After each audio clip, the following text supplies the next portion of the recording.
Workplaces कितनी तेजी से बदल रहे हैं और आगे इनका फ्यूचर कैसा होने वाला है और हम सब एक कलेक्टिव मिशन के साथ इस ओर बढ़ेंगे। आज हम इस बात पर मंथन करने जा रहे हैं कि कैसे टेक्नोलॉजी और वेलनेस जो कभी सपोर्ट सिस्टम माने जाते थे वो आज हर ऑर्गेनाइजेशंस की रियल ताकत बन चुके हैं और उन्हें रेजिलिएंट, ह्यूमेन और फ्यूचर रेडी बना रहे हैं। Absolutely, and over the next few hours, you will hear from a senior minister who's shaping India's health and education roadmap. We're eagerly awaiting him. We also have global thought leaders triggering innovation across the board and HR leaders building stronger and healthier workplaces. And with all of them, Priyanka ji, we will be delving into a range of issues, including how employee wellness has become a competitive advantage, really, for the companies. How health tech is strengthening resilience at scale, and how HR is becoming a strategic analytics-driven function, really. How India can create a healthier, happier, more productive workforce is what we are here for tonight. And tonight promises to be an inspiring evening full of learning, ideas and possibilities. बिल्कुल कृष्णा, तो मैं और कृष्णा आप लोगों से बात करने वाले हैं, आप लोगों के आइडियाज को सुनने वाले हैं, अपने भी कुछ आइडियाज रखेंगे कृष्णा। जी बिल्कुल। ओके, लेकिन आगे बढ़े उससे पहले नजर डालते हैं कि इस पूरी जर्नी का क्या मकसद है। उसके लिए हमने आपके लिए एक छोटा सा वीडियो बनाया। So let's have a look. India stands at the cusp of a workforce revolution, powered by millions who build, innovate and shape the nation every day. But behind this momentum lies a pressing reality: rising stress, lifestyle diseases and burnout. Employee well-being has become the backbone of productivity, resilience and sustainable growth. And today, health tech is rewriting the rules of workforce care. Predictive, personalized, preventive. Visit Health is leading this transformation, unifying healthcare, technology and well-being into one seamless, intelligent ecosystem. And for years, TV9Network has championed the nation's well-being, driving meaningful dialogues and placing health at the heart of national conversation. Today, this legacy continues as India's foremost leaders gather to redefine workplace wellness and health tech. Together, we shape workplaces that don't just perform, they heal, support and evolve. Welcome to the Visit Health presents TV9Network Wellness and HealthTech Summit, where the future of workplace well-being is being written today.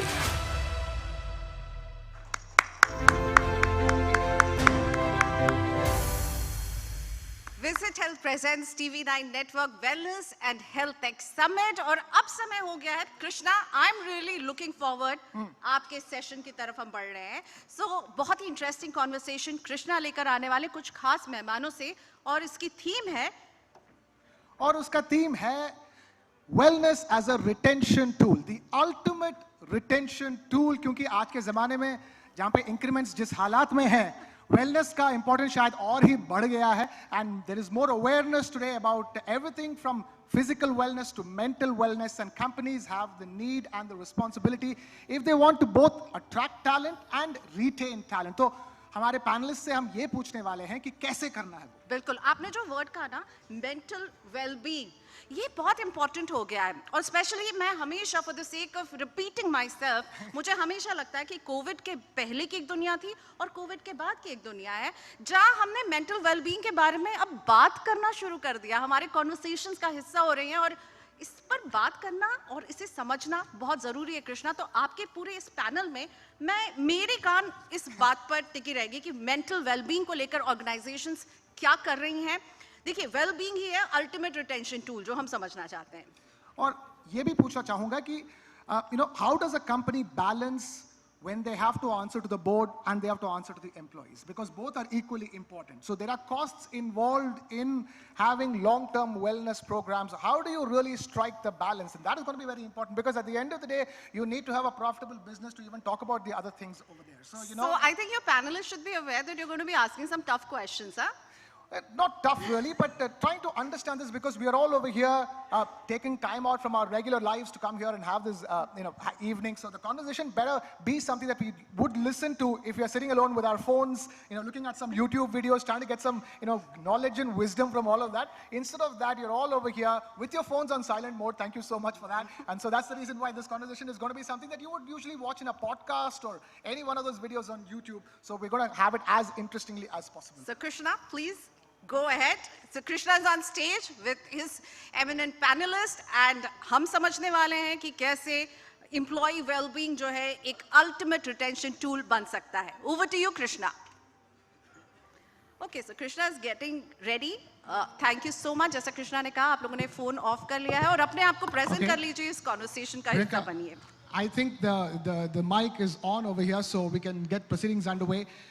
So let's get all the context in first. That's the most important thing. In the recent years, workplace well-being really has transformed from it's good to have, add-on kind of a component to, and core part of employee retention and engagement, really. Employees today expect organizations to care for them holistically, with access to preventive care, mental wellness support, telemedicine, OPD benefits, and of course, digital-first solutions. And this panel is going to explore what triggered this shift, which kind of wellness interventions deliver real impact, how organizations measure the ROI or return on investment of well-being programs, and what the future of employee care really looks like. And to do that, we have a very special set of panelists joining us. I'm going to begin by inviting Mr. Sanjay Singh, Executive Vice President and Head, Compensation and Benefits at Aditya Birla Capital. Huge round of applause for Mr. Sanjay Singh. Mr. Uday Karthikeyan, Managing Director, India, Chegg Inc. Huge round of applause for Mr. Uday S. Karthikeyan. Mr. Anish Keskar, Vice President, HR, HDFC Asset Management Company. Mr. Anish Keskar, thank you so much for being with us. Huge round of applause for Mr. Anish Keskar. And finally, Mr. Musarat Hussain, Head HR, Suzuki R&D Center, India. Huge round of applause for Mr. Musarat Hussain.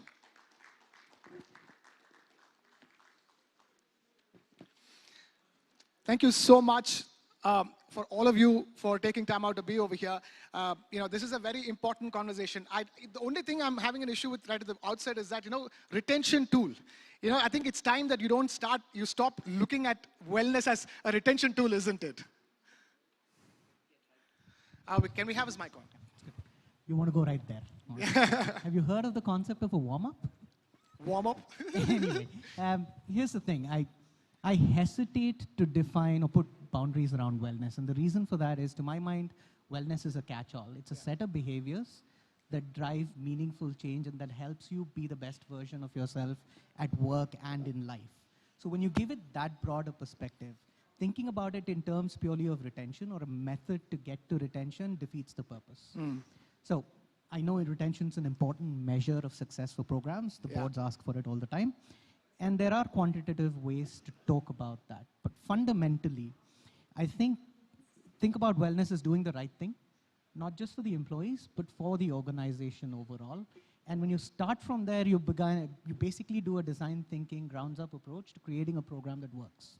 So my measurements are not necessarily retention, but more around NPS, around access, around ubiquity, and technology. I was just trying to get to the heart of the matter right at the beginning. That's the reason why I came with you for that. Mr. Keskar, if I were to ask you, how does a company go about doing it? That's my second big question. It's now known that it's a necessity. This is not optional, and it's not a perk that gets offered. This is basically as important as giving salary to employees. In that context, and at a time when costs are under so much pressure, how does a company strike the balance, and what are the ways of doing it? Okay, so here is my take on this. I have never seen an exit checklist which lists burnout as a reason why the employee left. I have never seen. It's been 20 years. I have never come across a checklist where one of the options, apart from better career opportunity, more money, different role, was burnout. Similarly, I have been in many discussions over the years. Until recently, 4 or 5 years back, nobody ever discussed the word wellness. And this is 20 years. Now, Wellness has become important because there are 4 primary stresses that we deal with. Every one of us here struggles with the same 4 things: workload, time, money, relationships. These are our 4 struggles. Everyone here, including me, including you. It is completely irrespective of how much money you have, how much experience you have, how many friends you have, how powerful you are. We all struggle. We have the same struggle. And when it comes to younger employees who are most likely in a location away from their home, it's even worse. So giving them access to wellness through health tech is no longer an option, it's a necessity. According to me, health tech and wellness, sorry, I come from the asset management space, That so is wealth tech comes, in a way. yeah, comes much more easily to the tongue, is occupying the same space as occupational health and safety occupied 20 years ago. Both are equally important, number one. When you have a young workforce away from home and they are anxious about something and they want to speak to somebody at 10 in the night, if they can talk to somebody, reach out to somebody, or if they have any medical issues, 50% of the calls that we get on visit roughly deal with, in one way or the other, orthopedic issues or mental health. Nobody really calls saying, okay, I have a stomach upset. Somebody obviously is in pain, motivated enough to call. And having somebody intervene at that point in time is extremely helpful. So it's about access and about giving a friction-free experience, which makes it very, very important. Right. Mr. Hussain, he was talking about how wellness, the word wellness came about 5 years ago, not before that. But you've been privy to some great employee wellness programs growing up yourself. Some of the biggest companies in the country give some of the best wellness programs to their employees. Yeah, so good evening, everyone. So we were discussing before the event. So basically, let me tell you, the health tech and all these things post-pandemic have actually become very, very critical. But if we go back, I remember my childhood. My dad worked for Tata and then ICI. We had nothing to worry about health, medical benefits or anything. It was all free of cost given by the company. So we grew up without even bothering about health or wellness because we were in a beautiful place, nothing to worry about, health issues, everything taken care. But the moment I graduated and then moved on to a metro city, we had no knowledge. We negotiated. We did not even know how to negotiate about salaries. But let me tell you, what I have seen getting evolved now is that when I hire my people for my GCC in Pune, they talk about how much work from home you are giving, what are the wellness benefits you are giving us, what are your insurance policies, which health tech you are using. And these are the certain questions for the last, I have an experience of 38 years. In my last 32, 34 years, nobody had asked me this question, even in the final interview. Today they are asking all this. So this is the transition which has happened, but in larger public sector or large organization, these were already there. But the mental health issues, post-corona issues which has emerged, but the challenge of a metro city is totally different. Here you have traffic issues, you have issues of stress, elongated, stress timeline, lifestyle issues, you have peer pressure, you have FOMO, fear of missing out, all kind of challenges are there. And the mental health issues we never even heard about 10 years back. No, and it was taboo, actually it was taboo, it was there, nobody talked about. Today they talk about it. Today it is very much there, nobody shies about talking about these things. We have seen in Corona, the isolation when youngsters got stuck in their home and they went through trauma and all those. Now these are something which is evolving, and I think it is just like Zomato or Swiggy. It's instant, you are ordering help, you can get medicine, you can get all those. So this transition we are seeing, and I think it is fantastic actually. It is fantastic. Sanjay Singh, the fact of the matter is that now wellness is not just about the traditional medical insurance policy, the Mediclaim, whenever you get hospitalized. It's about things that happen that can be done without having to get hospitalized and use the Mediclaim policy in the first place, isn't it? Absolutely. So when we talk about the hospitalization insurance, uh, it's a very important and essential benefit to have, but the frequency, if we look at, is not very regular because events may come like not very regularly in a person's life. OPD insurance, for example, and all other wellness programs, it's very real, it's very quick, and at the same time, employee can realize it like in a very tangible way. A study I recently have gone through, about 75% of the entire medical cost a person incurs is toward the OPD, your medicines and diagnostic test. And actually your hospitalization cost only accounts for some 20%, 20-25% odd. That's why it's a very important to have all this ecosystem in place, and it's very helpful. Yeah, This, please go ahead.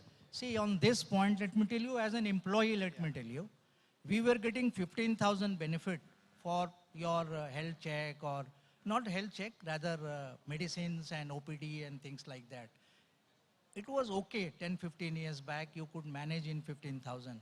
But as the health cost went up, we realized that the OPD cost is going high, and our cost of medicine or routine pathological test, it is too much to, and there was nothing like OPD insurance and all.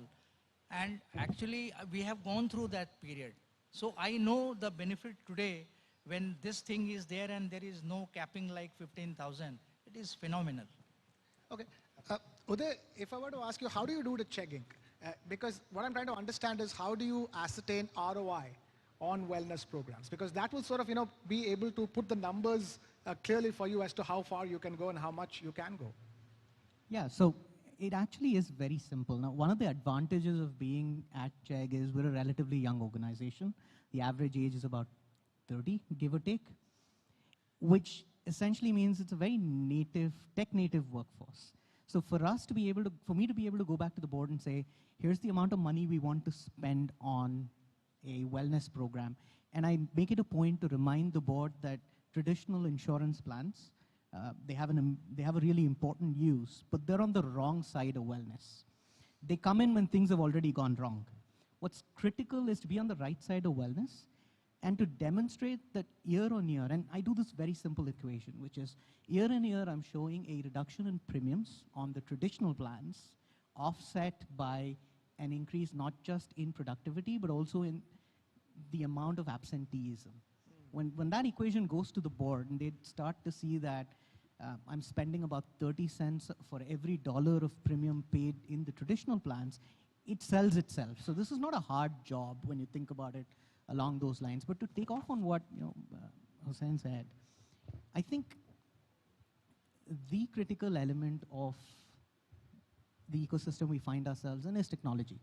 It allows us to scale. It allows us the freedom to be cost effective. And that's part of what our work with Visit has been over a couple of years now.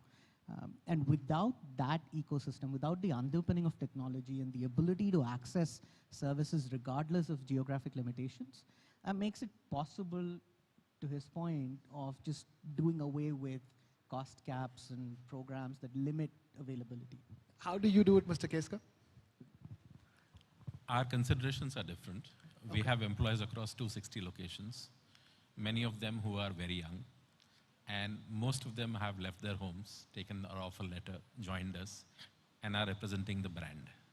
So it's not a question of ROI, it's a question of making sure that they have access to what people in the larger cities have. If I were to ask you the same question, Mr. Sanjay Singh? Yeah, so my take would be, first of all, wellness is not a cost. Okay. So there is no question of ROI, you were saying? No, so it's an investment. Okay. And ROI, I think my friend Mr. Keskar can knows it very well, the entire ROI as a concept. But when we talk about it's both qualitative and quantitative in that sense, if you're trying to really measure that, the entire ROI thing.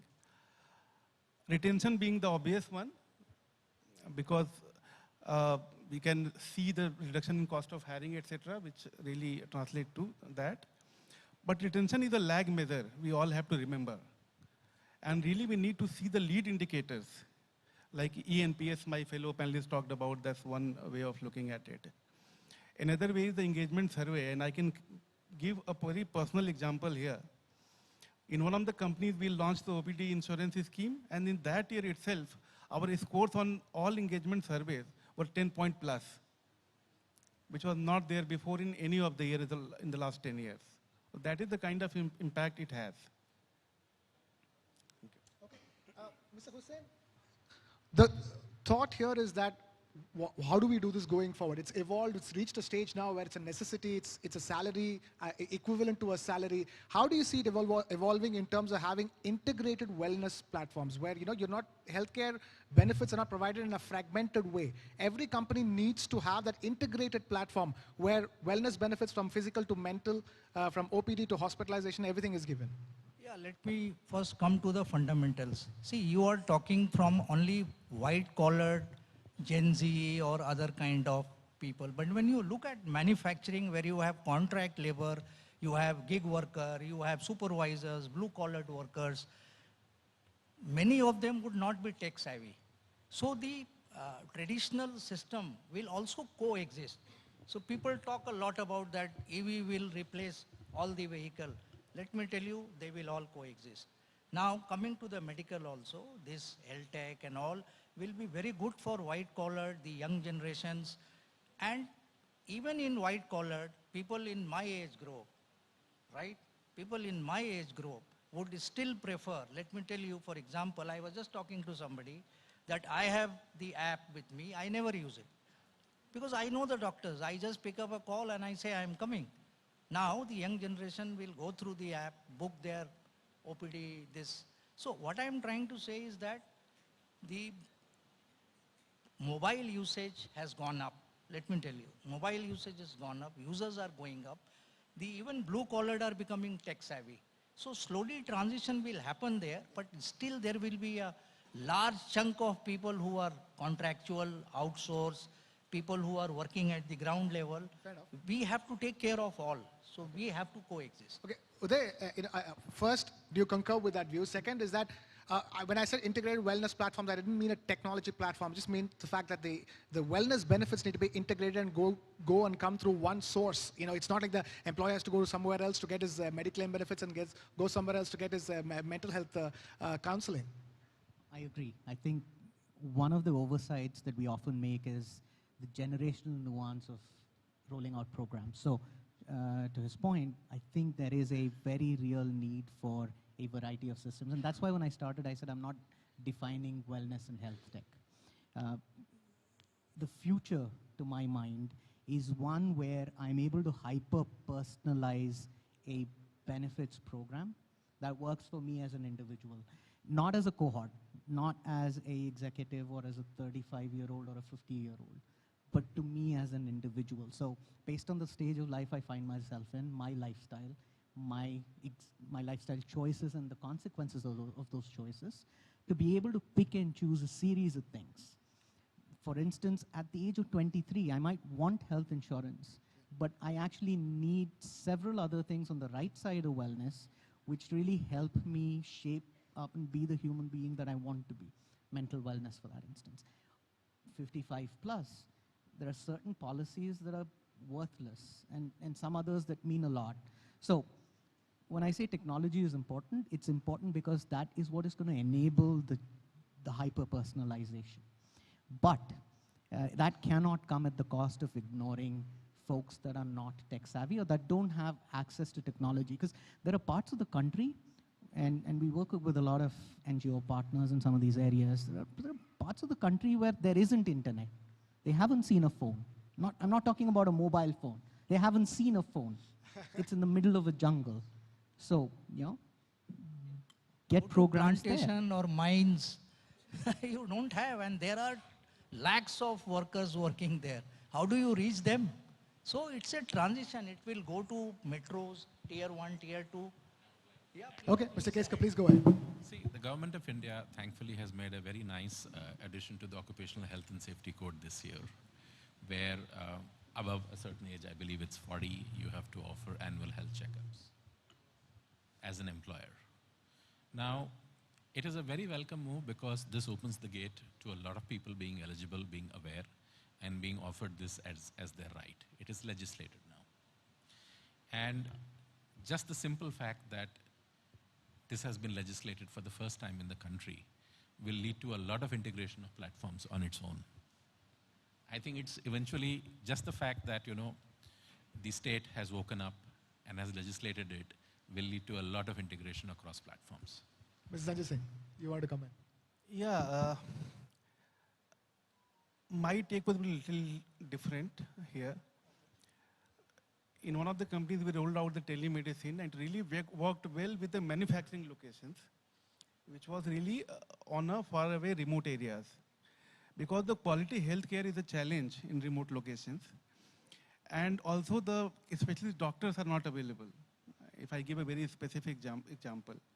So entire tech platform and tech enablement really help people to get access to specialist advices.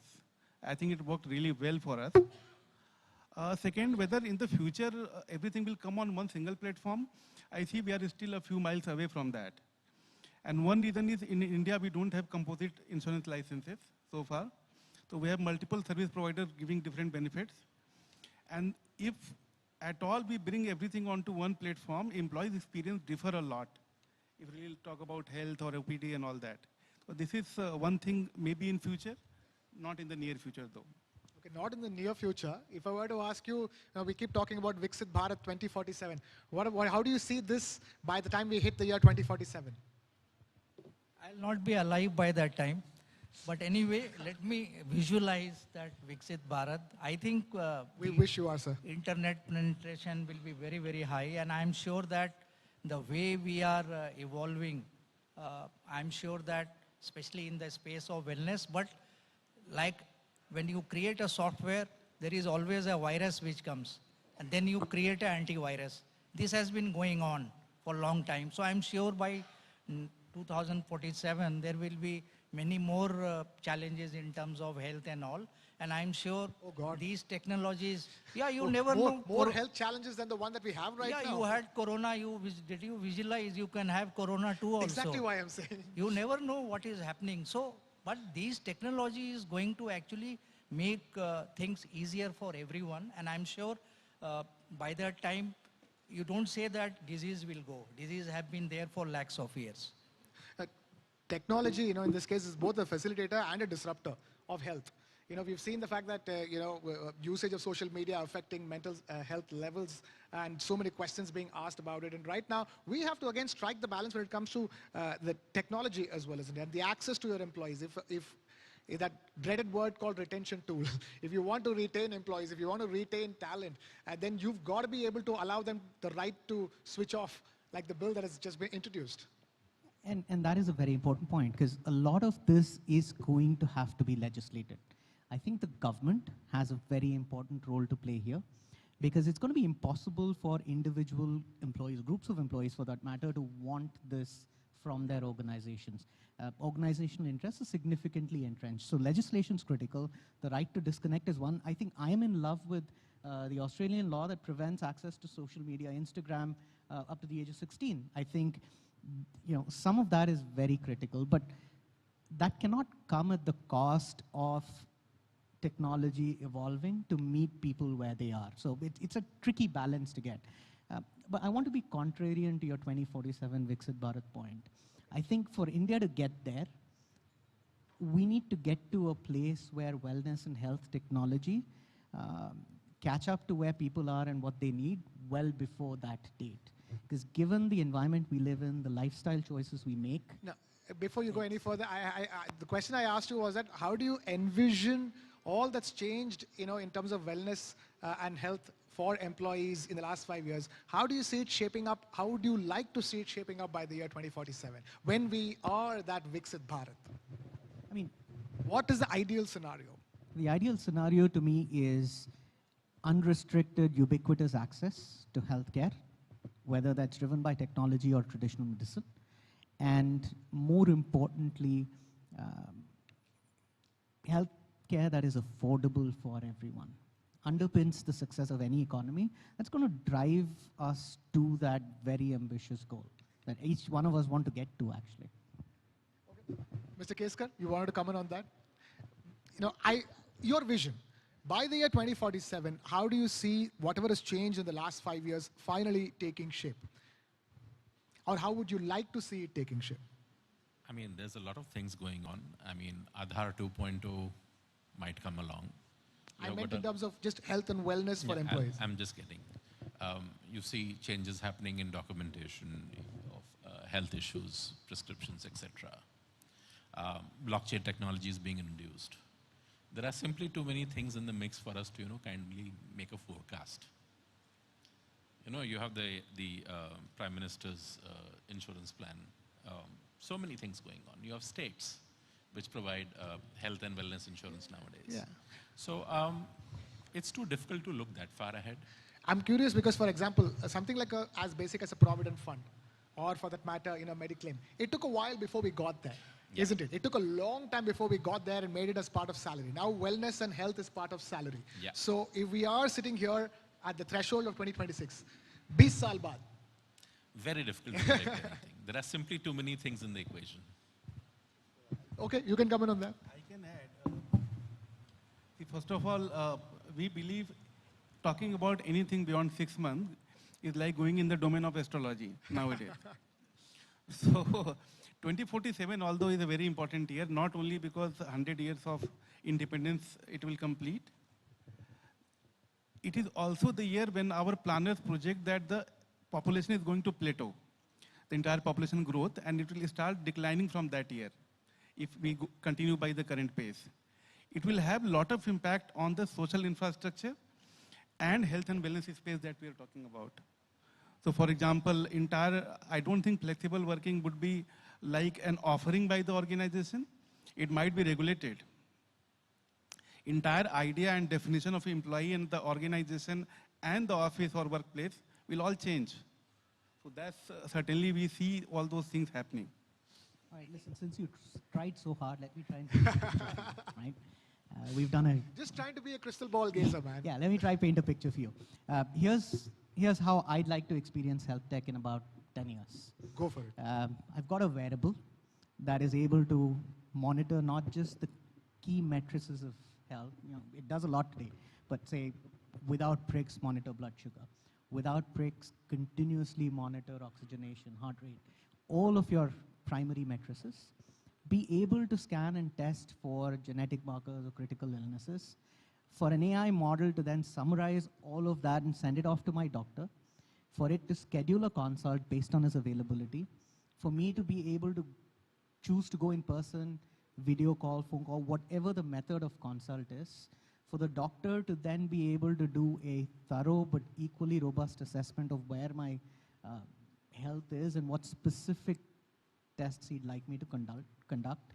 For that same app with agentic AI to be able to schedule those consults, get me to a place where I'm now focused on preventative care every day of the week rather than a once in a year legislated exercise of that my employer has been mandated to do today.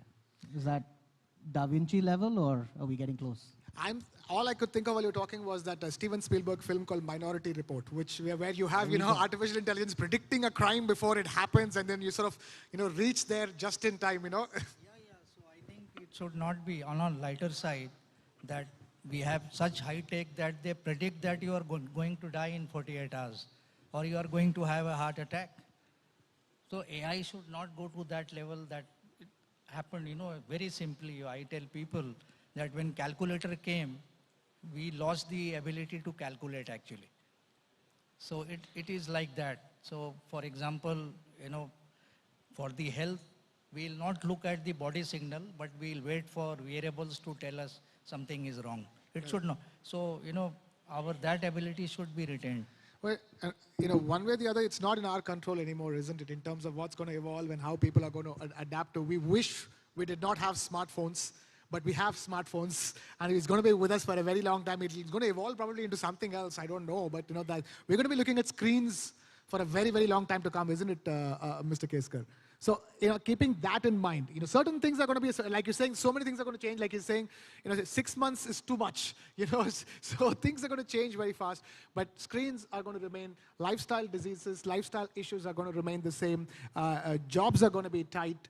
Timings are going to be tight. We've seen that transition. Those, 9 to 5 jobs are history right now. Even employees don't want 9 to 5 jobs. They want it in the hours that they are comfortable with in the first place. In that kind of a scenario, what would be your top 3, how do I put it, tippani to companies dealing with the health and wellness challenge? How do you think they should go about it, considering this is going to be our future? Well, first of all, consider health and wellness as something which is universal, not limited to one segment of the population. Offer it equally to everybody. That's the first thing I would say. Give equal access. Second is, use technology or personalization to a fair extent, because needs at 50 might be different from needs at 20. And third is that look at wellness with the same seriousness that people look at occupational health and safety. That's about it.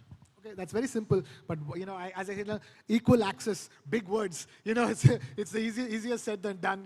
And look at it as a necessity, easier said than done. Mrs. Sanjay Singh, I was asking these questions because these are questions that companies are asking themselves. And today, it's not just about going out and hiring left, right, and center. It's about hiring the right talent for the right position. So it's every employee, there's so much of a cost involved in acquiring that employee. And then there's a cost involved in retaining that employee, because once that employee leaves because your wellness program ain't up to scratch, you're going to go into another loop all over again, isn't it?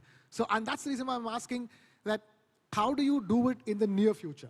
I don't want to ask you 2047. How do you do it now? If you have a new financial year coming up in the next 3 months. Absolutely. That is less than your 6-month timeline. Yeah, exactly. Less than 6 months. So retention, of course, that is one, but I think it's an important goal, but not the ultimate goal, so to say. Ultimate goal is about capturing the commitment of employees. And to my mind, that happens when there is a point from where the employee starts putting in his discretionary efforts. Mumbai Taj attack 26/11, I think, is the best example. Employees sacrifice their lives trying to save their guest. It was not coming out of any template of job description or the role description or their KRAs and so on and so forth. How to get that? I think that is the real challenge before the organization. So retention as well as the commitment. These two have to come hand in hand. Well, I'm going to come back to you because, I just realized, you're an American multinational. Not that I realized it now, but because I'm asking this, because in the US, the quality of health benefits and dental can really define an employee's choice of organization, because dental is very expensive in the US. The fact that you give that as compulsory along with salary makes a big difference. That's like, that can be the line ball call where, the employee takes whether to go to an organization or not.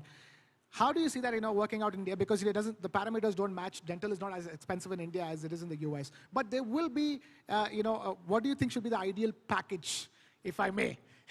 Not the salary package, we will leave that to every single employee, but what is the wellness package that you think should be that, salary plus? Without getting into the murky world of HSAs, because it's every leader's nightmare. I'm going to give you a contrarian take on this. Let's not go so far as saying acquisition or retention is going to be underpinned by or dependent on the kind of wellness programs you offer. I think salary far and away outweighs any other consideration by employees today, regardless of where in the world. And yeah, I'm just asking, like, going in the future. Yeah, I'm getting there. I promise. There is a road that leads to the answer you're seeking.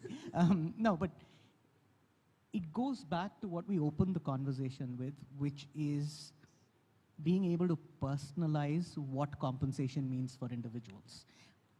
In the future, I should be able to take a certain amount of money for my expenses, be able to allocate everything else that's a cost to the company, but that's passed on to me as an individual, and pick and choose what's important to me. I might have terrible teeth. I actually have terrible teeth. Don't get 6 feet or closer. But for me, dental is going to be critical. And I want the ability to look at compensation holistically and say, if it's going to cost you $250,000, and we do this at Chegg today, If it's going to cost me $250,000 to hire you in the Bay Area, how are we going to spend those $250,000 to make sense to you? We do that today, but we do it in a very fragmented way. It's kind of like having a conversation, hoping you get meaningful answers and putting a program together around that. I spoke to Sunil about this some time ago, actually, when he first pitched this product to me, which is I said, yeah, right there. I said to him, the day you get me to a place where an app like Visit can take a look at my compensation and give me options to plug together what makes sense to me, I get to a place where I have the ultimate retention tool, because that is compensation for you as a person. Doesn't have anything to do with the second guy sitting next to you or any of your colleagues in the organization. So that's how I think about it in the near future. And I'm saying months, not even years. It's where I'd love to get to. I have a nice contrarian analogy as you were talking. You were talking about health over here. So it's basically, health benefits like a McDonald's order. Burgers plus fries plus Coke, or burgers plus fries plus a sundae or a milkshake, as the case may be. The customizable wellness benefits is what you're getting at, Mr. Hussain. We are having this conversation where, again, this is not about extremely in the future, in the near future. And that flexibility is what employees are going to be looking for, isn't it? That's what he painted a picture of, is what the employees are going to come and ask. Okay, this is the salary, I'm fine with it. What are your welfare benefits options that I can choose from? So, see, as of now, there are certain options which is there. There is nothing to choose. These are all offering by the company. And these are not part of the compensation. When we negotiate with candidate, we negotiate on the annual total remuneration or CTC. These are all add-on. These are all value adds to the whole package. And to me, these are all hygiene. I mean, it has to be there. I think I am not going to negotiate that I am going to give you these insurance or these health tech tool or blah, blah, blah. These are all there. I mean, these are certain things. I mean, in fact, earlier when even canteen or cafeteria used to be there, it used to have a subsidized kind of a thing. Today, it is all free, of course. It is there. So these are all packaged. There is nothing to negotiate. It's the employer's job to add on more value adds and give the best to their employees. Mr. Keska, that's a fair point, isn't it? One way of looking at it is that the employees has to give a suite, like a health and wellness suite of benefits that along with the salary. And the quality of that suite needs to improve. It can't be one or two things. Well, looking at the future, I really do not know. I mean, it might turn out that all the employee wanted was GLP-1 to be added to the list of things he's eligible for. And probably the way it is going, it can take care of a lot many other things. You're saying the fact that the way the jobs themselves exist right now, yeah. Salary is like, thank you very much, is it? Yeah, so I mean, just add GLP to my list of reimbursements. Mr. Sanjay Singh, that's a very bleak approach to the future. See, I would say I'm a big fan of government organizations and PSUs. And it really, I wonder sometimes that why people stay there for all their lives. Do they really pay more than what the private sector pays? If not, then is the salary really that important? So it's finally what I have seen, salary brings you to the organization, but your wellness and your entire benefits make you stay. That was hitting the nail on the head, isn't it? Because otherwise, if there are no jobs, then people are going to go do some other occupation. But they're certainly not going to come to you, for sure, isn't it? Because the nature of jobs are changing. We're like getting into a greater and greater gig economy as we speak. So, if jobs are coming down, the willingness to go to a job is also coming down. So, this is a catch-22 of a situation, isn't it, Uday? It isn't actually. It's pretty simple. I mean, let's assume that the future of work is gig work. For argument's sake, it's not going to be, but let's assume that that's the case. Even at that point, I make a certain amount of money. Now, the organization may or may not provide me with a suite of benefits at that point. But for me to be able to access those suite of services myself by using a portion of the income I make becomes critical. So no matter how you slice and dice this, there isn't a scenario today or in the future where health and wellness does not matter. That's a given. Now, how you choose to deploy it is going to depend on your individual circumstances. But let me let you in on a secret. If none of this works, try food, free food. Free food? Yeah, because here's Cheg's success story, right? one of the things that people didn't realize is our cafeteria system, where we did the traditional thing, wasn't really delivering results. But what we then did is, I went and talked to a couple of folks at Zomato. And from there, we got the idea of creating our own version of Zomato, where you only get healthy food today. So every employee goes on the Chegg food app that morning and orders what they want to eat from a series of healthy choice restaurants.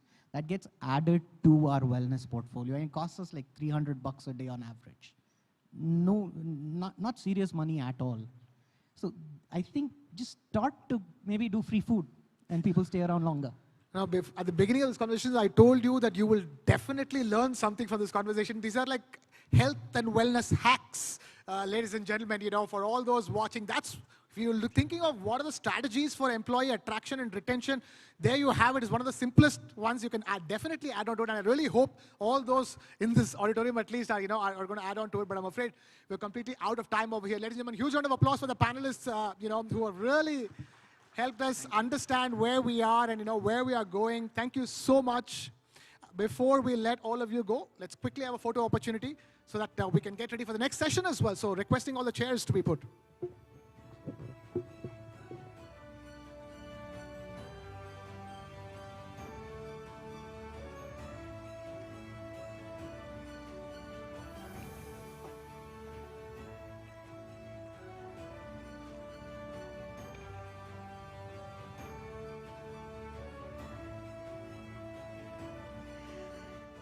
Thank you so much, gentlemen. Thank you so much for this interesting and engaging conversation. And Krishna, I think you've learned a few tricks, as you said, few hacks, how to retain your employee. And what I picked up was what over here our panelist, Uday, was talking about, hyper-personalization. Because हम जब बात करते हैं, जब तक आप personalise नहीं करेंगे चीज़ों को, लेकिन यहीं पर बैलेंसिंग एक्ट प्ले करना होगा. हाइपर पर्सनलाइज भी करना है, लेकिन सबको उसमें हिस्सा भी बनाना है. जैसे हम बैलेंसिंग एक्ट कर रहे हैं हिंदी और इंग्लिश के बीच में. आपकी हिंदी बहुत अच्छी है वैसे. I am surprised. धन्यवाद. आपके एनर्जी लेवल से मुझे मैच करने में दिक्कत हो रही है, पर आपकी हिंदी बिल्कुल मुझसे मैच कर रही है, Krishna. You are very kind. You're very kind.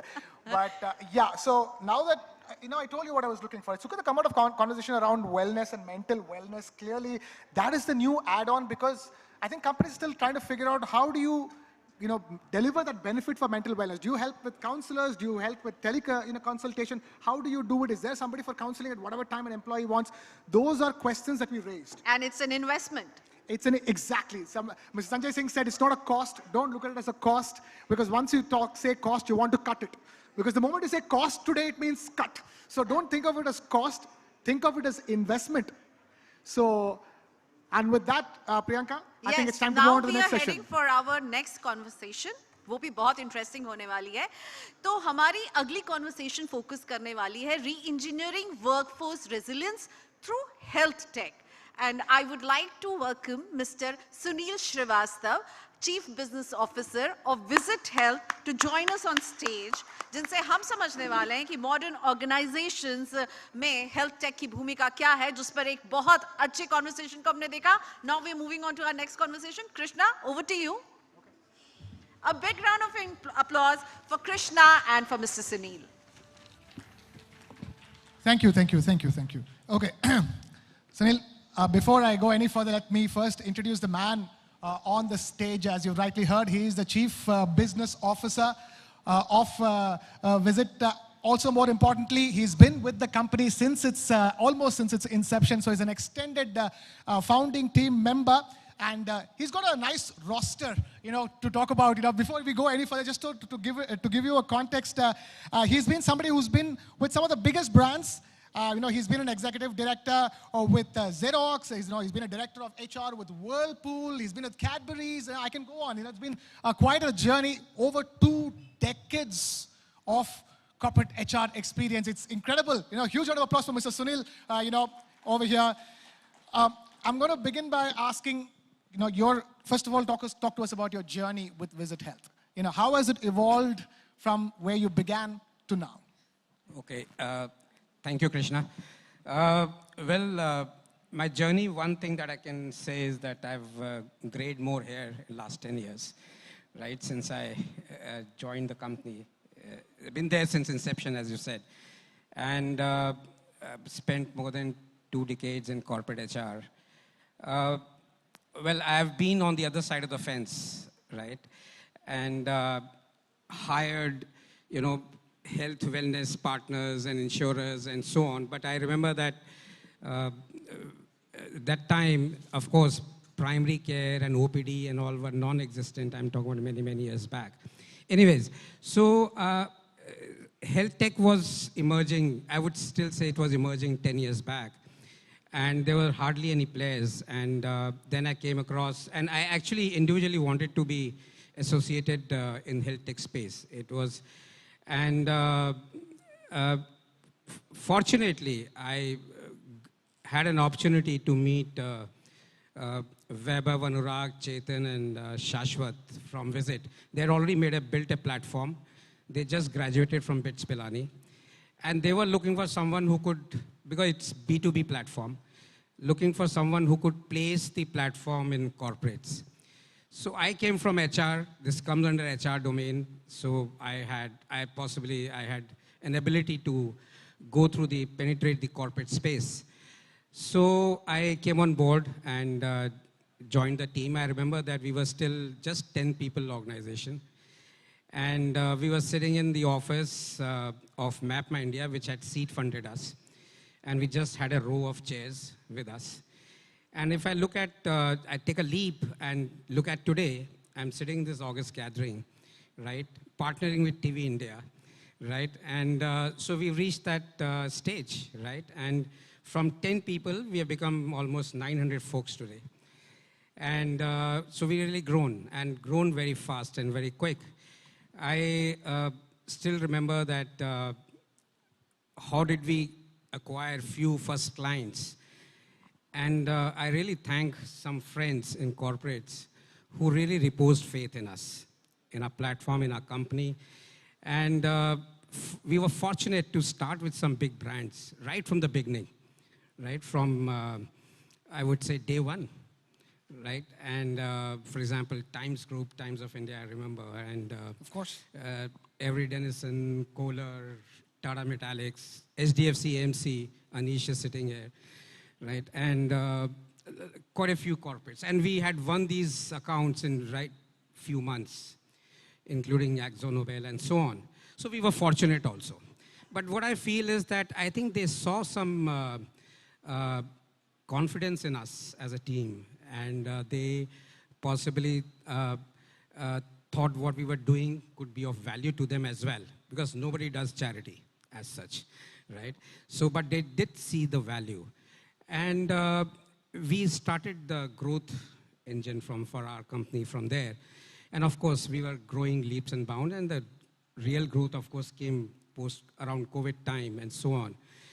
And a very critical part of our business is building the network of service providers. Diagnostic centers, hospitals, clinics, doctors. Right, I still remember we celebrated when we had the first 1,000 cashless, doctors on our network, our own network, right? Because now today we have more than 75,000. Wow. Right, so it's been a journey, and what we are doing today, right? So certainly from 500 clinic hospitals to more than 22,000 today.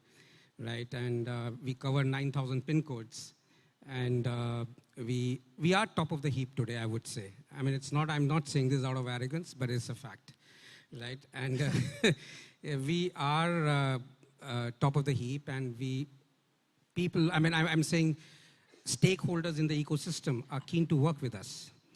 And of course, it's in our interest as well, right? Okay. And we have done integrations with all these stakeholders. We have built our own AI tool and so on. So we've built in a lot of efficiencies. And we were possibly the first company in the health tech space who had launched the first very disruptive cashless OPD program. Right? So I think it's been a very eventful and meaningful journey for for the organization. Okay. So that's how it's been. I think it's been an interesting journey. Okay, so you're talking about OPD. I wanted to ask you, why is suddenly OPD and primary care become the centerpiece of, health and wellness for an organization? How is it exactly a smart investment for every company?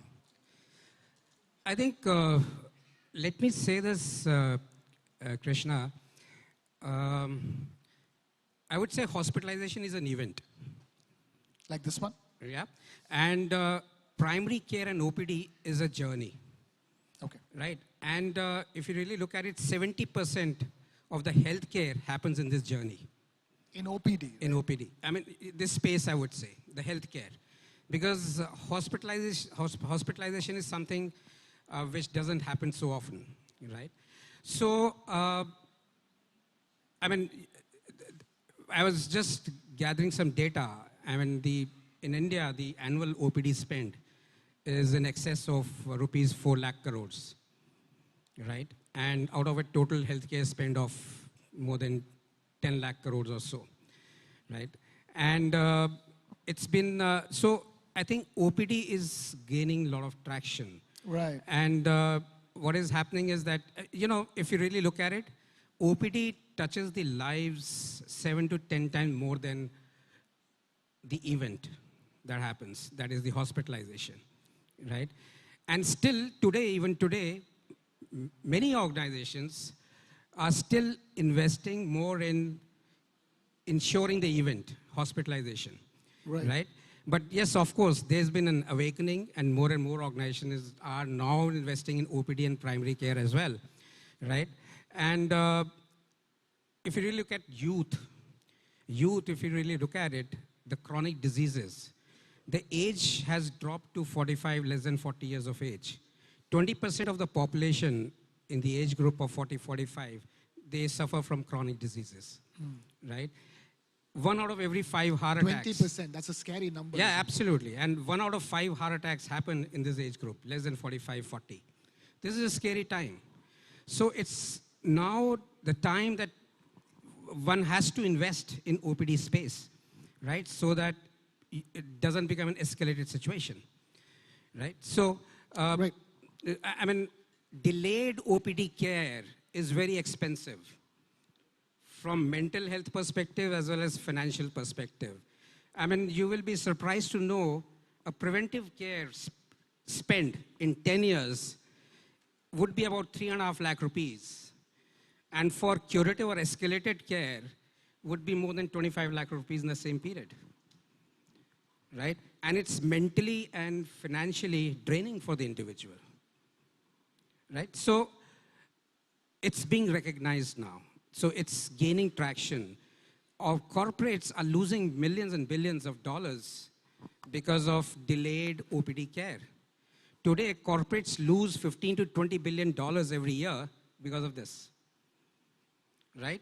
And this fact is again getting recognition, right? I mean, 20% of disengaged workforce can lead to 20% of payroll cost. So I think it is high time. I mean, OPD is not looked at as a perk now any longer. I would say it's looked at more as a productivity tool, right? And it's because if you really look at it now, the impact is being assessed from data perspective also. It is said that it can lead to 20% lesser attrition or 15% lesser absenteeism, right? And it can lead to even a reduction in hospitalization insurance cost. Right. Right? Because today, absenteeism and presentism, I'll tell you, it means unwell people working, at workplaces. So they technically checkbox the fact that they are at work, but there is no productivity. Yeah, absolutely, right? So I think all these facts, if you really look at these facts, so hospitalization is a safety net. Yeah. And OPD is, I would say, a retention asset, right? Or an happiness quotient asset, right? So that's how it's being looked at now today. Okay, tell us, what kind of unique value does Visit Health offer to employees, to, some of the biggest companies that you've worked with? They're all there with you because you offer something unique. Can you tell us about it better? Well, I think we add a lot of value to overall health and wellness ecosystem, right? And see, we are not just a health benefits provider. I would say that we provide a complete ecosystem on a single platform for primary care, right? Which is based on depth, which is based on data and daily engagement. And I would say that, see, what is happening is we have a very robust network of service providers or OPD network integrated on a platform, right? Whether it's clinics, neighborhood clinics, hospitals, diagnostic centers, or doctors, right? I was just saying a while ago, we celebrated first 1,000 cashless. We are possibly the largest cashless OPD network owner in the country today. Wow. Right? And you know, and along with it, I mean, the diagnostics, as I mentioned, you know, what we are doing today is more than 2 million teleconsultations in a year, right? Ladies and gentlemen, huge round of applause for that. It's 2 million plus consultations.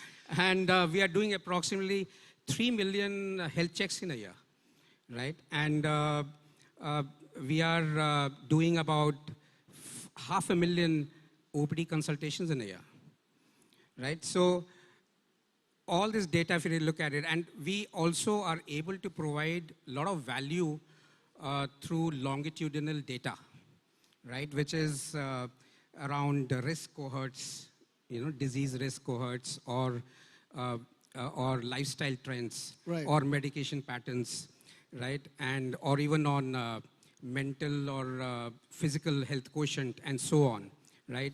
So what we also try to do is, from preventive care perspective, we are able to assess the risk, say for example at diabetes, on diabetes 2 years hence, rather than 2 days before when the person collapses, right? So all this kind of, and this is all through our own predictive model, through AI and, you know, data analytics that we do, right? All of it leads to it. And, you know, we have a very robust platform, which is a complete you know, well integrated platform for complete primary care. You know, we have it's under one single umbrella, right?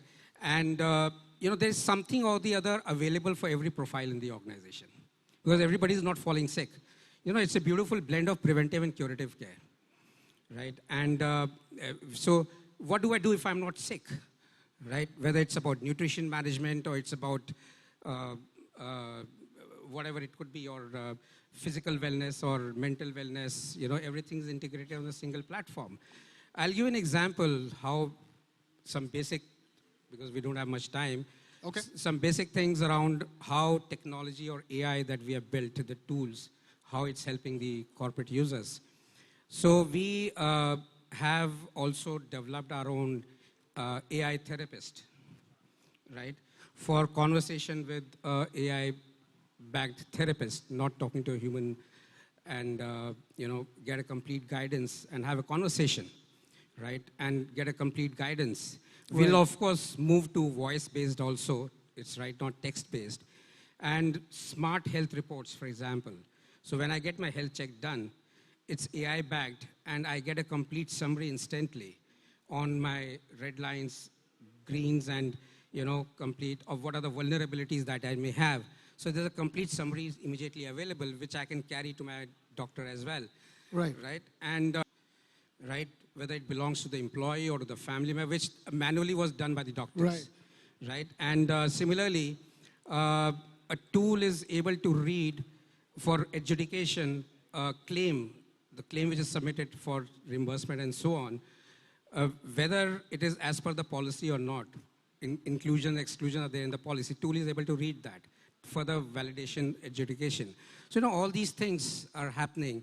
And so that's what incredible I can go on, things but are we don't have. Incredible things are happening. That is literally reshaping the way health and wellness exists in India. As we speak, we have companies like Visit Health reshaping health and wellness and health tech as well, with more and more innovations in technology. The moment you said AI therapist, I just really hope that people stop using ChatGPT for it, because there's a clear directive against it. But there's really genuine AI solutions, for health and wellness. I'm afraid you're right. We're completely out of time. Because, our AI tool absorbs very comprehensive data that we have, the knowledge base that we have. Fair enough, fair enough. Because we have enough data with us now. Exactly what I'm saying. More and more innovations like because that. remember, we have 10 million lives on the platform, right? We Absolutely. have millions of active users, Yeah. right? So we are able to actually generate a lot of valid data. Absolutely. Wishing you the very best and more innovations that can drive other innovations in other companies as well. Ladies and gentlemen, huge round of applause for Mr. Sunil Srivastava. Thank you so much, sir, for sharing some of those insights of what technology really can do. Before we let go of you, we need to have a photo op, and then we will let go of you.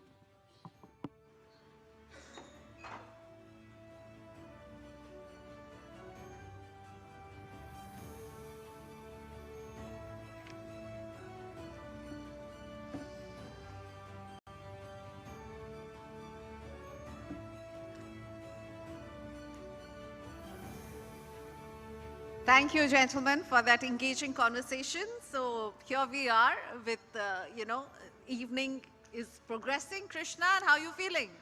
Well, it's been back-to-back me, so I really am waiting for your discussion. We're just waiting for you to hear, because I think even the audience has had a little bit too much double dose of me back-to-back. So before they start having a problem with my voice, I'm just going to let people know that the next session is definitely not me. This is going to be held by Priyanka Sambhav. Thank you, Krishna. Finally, my turn is coming after Krishna has finished some of very engaging conversation. I think what Sunil was talking about, OPD as tool, it has sort of become such a central point when we talk about well-being, well-being, or whenever there was a conversation on health, it was all about insurance. But now OPD is taking the center stage. It goes back to the old adage, Hindi, Angrezi mein kahavat hai ki prevention is better than cure. So, we are really, when it comes to wellness, we're really reached that stage where, yes, great, we'll pay for your cure. That exists. That's not going away anywhere. There will be that Mediclaim policy. There will be that insurance. But that's not, we really hope you don't have to use your Mediclaim policy. So we will do enough to ensure the fact that you don't have to use your insurance policy. और जो policy. उन्होंने cost बताए कि अगर आप OPD में जा करके शायद 3-3.5 लाख का खर्चा कर रहे हैं, अगर वो नहीं करेंगे, तो इलाज के लिए आपके कॉस्ट जो है वो 25 लाख 30 लाख के पास जा रही होगी। ये आंकड़े चौंकाने वाले हैं और मुझे लगता है prevention is better than cure यहीं पर हो जाता है कि ओपीडी अब हमारे ऑर्गेनाइजेशंस का इतना इंपॉर्टेंट पार्ट बन रही हैं क्योंकि बनना ही पड़ेगा। पैसे बचाने हैं, साथ में एक ओवरऑल वेलबीइंग की फीलिंग आपको अपने एम्प्लॉय को देनी है। तो Yeah, I just want to add one more point to it. We're talking about mental health and all that. Now, the levels of mental health also define the levels of your physical health. We've realized that recently that stress can really take everything away no matter what you do. And that is the reason why we're trying to understand the transformation of workplaces through health tech and wellness. Our next session, our next panel discussion, it will be on that. And in this session, we will discuss how the fusion of AI and health tech and wellness and others define the future of work models. And of course, without any further ado, thank you, Krishna. Priyanka, the floor is all yours.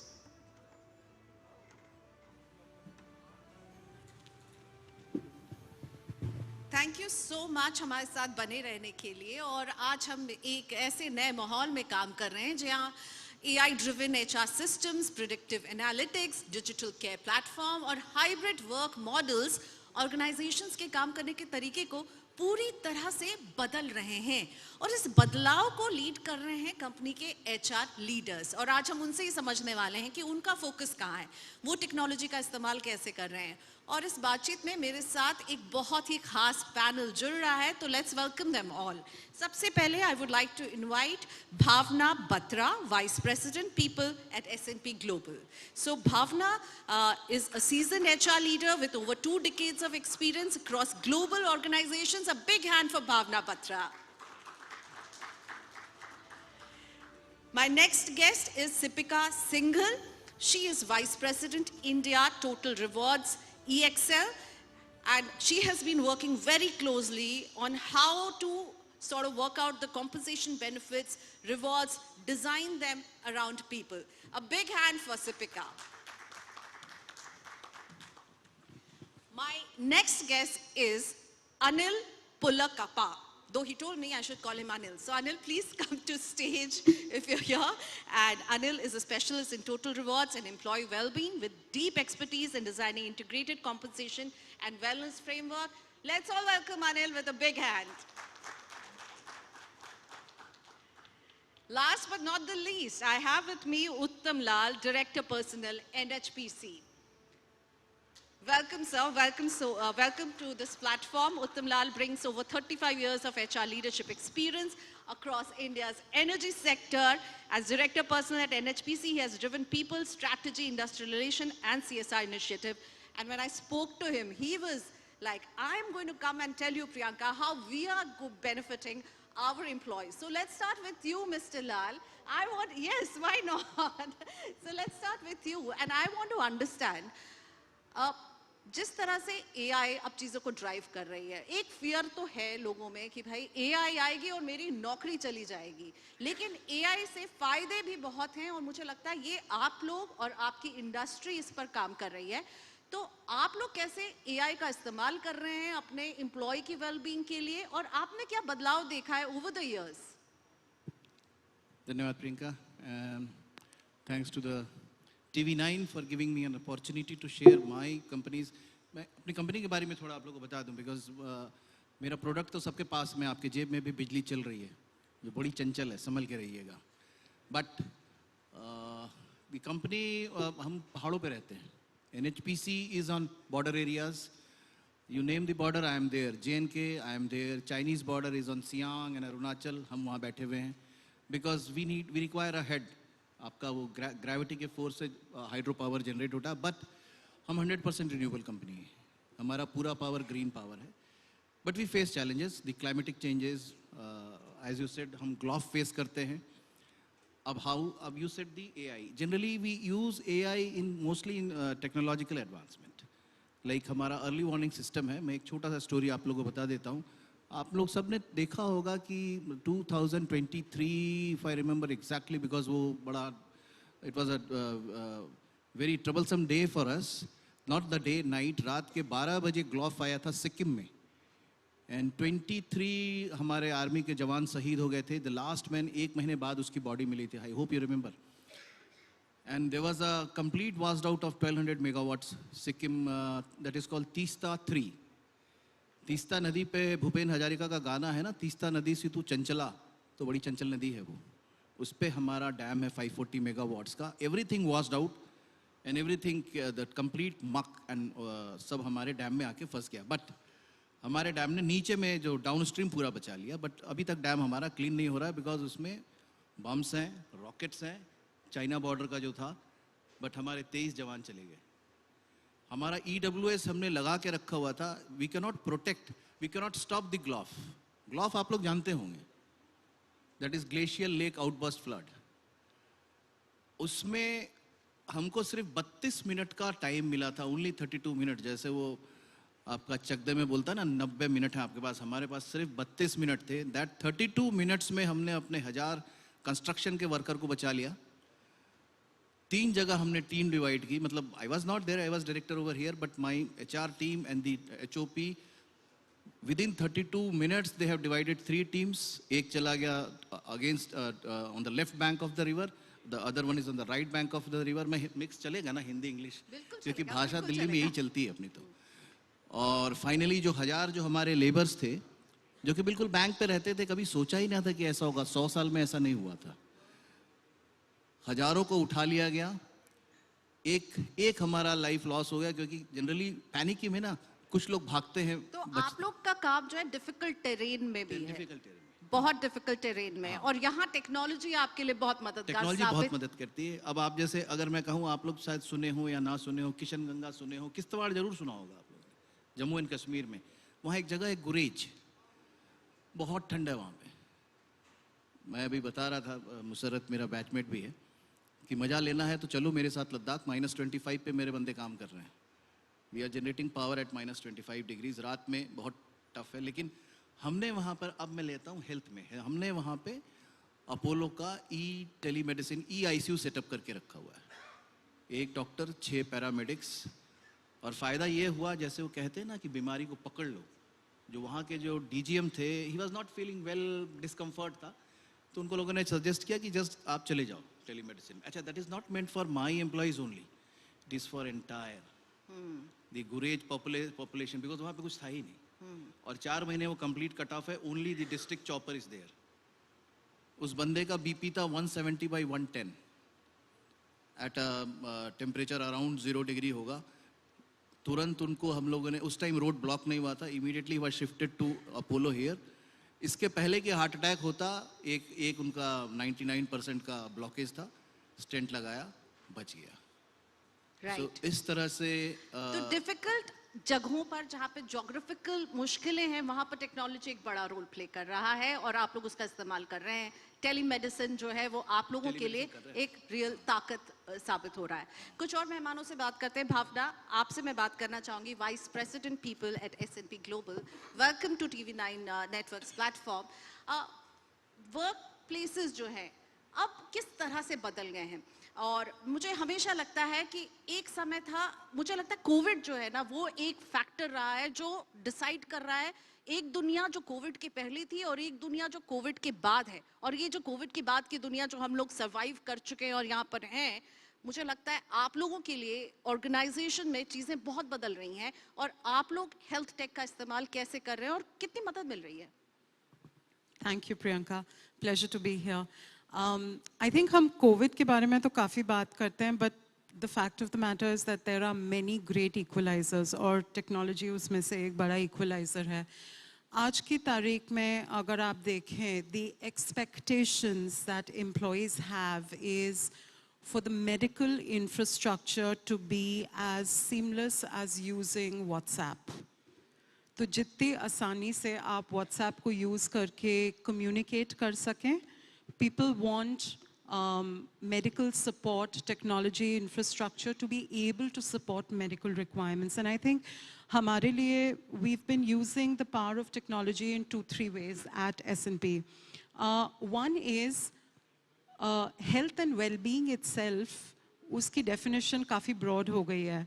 When we heard Sunil previously and also the previous panel, you would have noticed that there was an emphasis on different dimensions of health and well-being: physical, mental, emotional, spiritual, and financial, right? So today as organizations, it's not only important for you to have insurance in place, it is also important for you to think about how are you providing all other kinds of support. What are 2 or 3 things that we are doing? One, we do have a tech-enabled platform where people can go on, they can get access to any doctor, any kind of treatment, any kind of tests that need to be done. तो वो तो access है ही. OPD access, cashless facilities, that's table stakes. In my view, if that is not there, then we need to think about whether we have a foundation of health and well-being in the organization or not. But इससे एक step ऊपर, which we are actively involved in, is how are we supporting mental well-being? Stress, grief, loss, these are all realities of today. And we're a global organization. हम दुनिया के हर हिस्से में काम करते हैं. We have a partner in the mental well-being space as well, right? So today, for any kind of counseling support that people require for mental wellness, they don't have to go have a conversation with somebody to get an access. We have a partner with whom that support is available 24/7. You can get that counseling support. Third thing, wellness के मायने अलग लोगों के लिए अलग चीज़ें होती हैं. And a big part of that is also downtime. So S&P में हमने it started during COVID. A lot of organizations had well-being holidays. Well, it's been a few years since COVID. हमारे यहाँ पे आज तक 5 well-being holidays हर साल होती हैं. The entire company shuts down. It's either a Friday or a Monday, so that gives everybody the benefit of a long weekend. And people can de-stress. Stay with me for a minute. The other thing that we have done is we have instituted a well-being allowance for every single employee across the world. And that well-being can again be anything that you want it to mean. The last example that I want to leave with you is How do we create an environment where there is psychological safety? We are all, well, most organizations pride themselves on being high performance organizations, but high performance happens when you have happy people, when you have people who enjoy what they do, who are important to connect their, who are able to connect their purpose with the organization's purpose, and creating that space through people resource groups, communities where people can give back, volunteer, they can support the larger ecosystem. That's the other part of wellness which we sometimes don't talk about, but which is important for us. I was not at all interrupting you. In fact, I was asking you, should I apply at your company, you know? And I think many of us would want to with that well-being allowance, something which has really, you know, stolen the cake here. Wow, Bhavna, great job, I think. Sipika, now moving on to you. आप इतने सारे organizations में काम कर चुकी हैं, अभी आप EXL में हैं. Organizations कर रही हैं बहुत कुछ, लेकिन कहाँ लैक कर रही हैं आपको लगता है? मैं ये आपसे पूछना चाहूँगी, क्या हेल्थ टेक का इस्तेमाल जिस तरह से होना चाहिए हो रहा है? क्या मेंटल वेलबींग पर भावना जिस कंपनी को बिलोंग करती हैं जितना फोकस कर रही हैं, क्या सारी कंपनियां कर रही हैं? क्या किए जाने की ज़रूरत है? Thank you. Thanks for that question, and I'm glad to be here. Before I come to your question, I would like to first of all, set the context and why healthcare, why we are talking about so much about wellness, healthcare tech, why in the last few years it has become very prominent. And the answer to that lies in the definition of workplace itself. Now the boundaries of workplace and has been so blurred that your personal space and workplace is one or the same thing. You're traveling, you are on a vacation with the family, you're carrying your laptop. You're always checking your Outlook for your mails, for your messages, despite putting out of office. Because the way workplace has shifted, right? The boundaries have blurred and the way the design has happened. There are timelines which are impractical at times. There is always a desire to do better. If I contrast and compare it to the work that used to be there in previous years, it was very well defined, well structured. And in 80s, I'm a kid of 80s, and just a show of hand, how many of you are 80s born? Okay. From the audience, please raise it up so that everyone can see it. So we all 80 kids have one thing in common. We have seen, since we are in a TV network, I'll take the example of TV. We used to have one TV in the house, that too in a big household. There are multiple family members are there, but there used to be either one remote or you have to go to the TV and push the button. And in that environment, only one channel used to play for all the family members. You were very comfortably used to enjoy everything. That was the healthcare of previous years. One size fits all.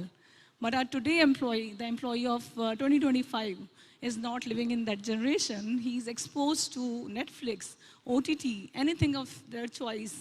And that too in one household, you will notice that every room will have TV. We are spoiled for choices. Right? So many choices. And in one family, if you have two kids, both the choices of each of the child will be different.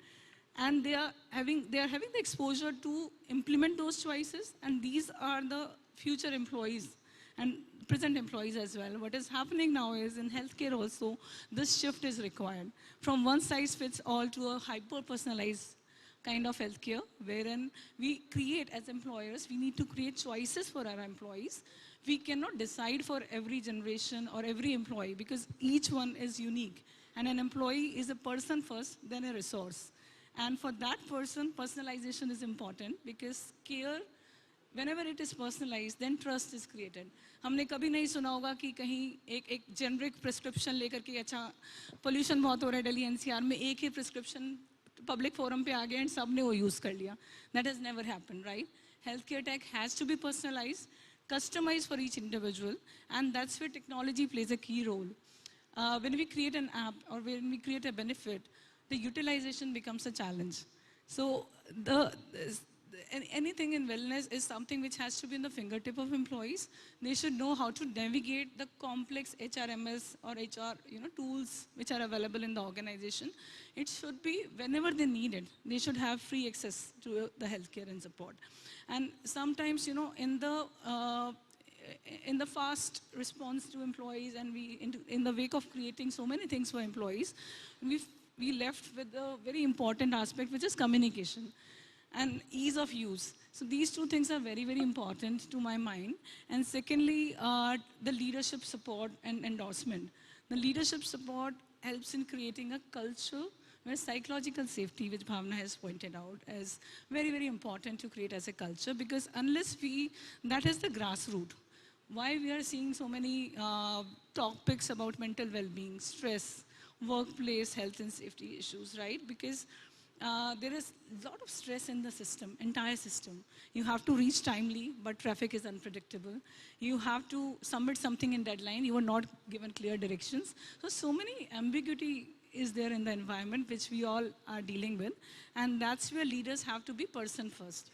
They have to create an environment of psychological safety, define outcome-based work, define the boundaries between personal and professional, and be respectful to their employees, create that culture.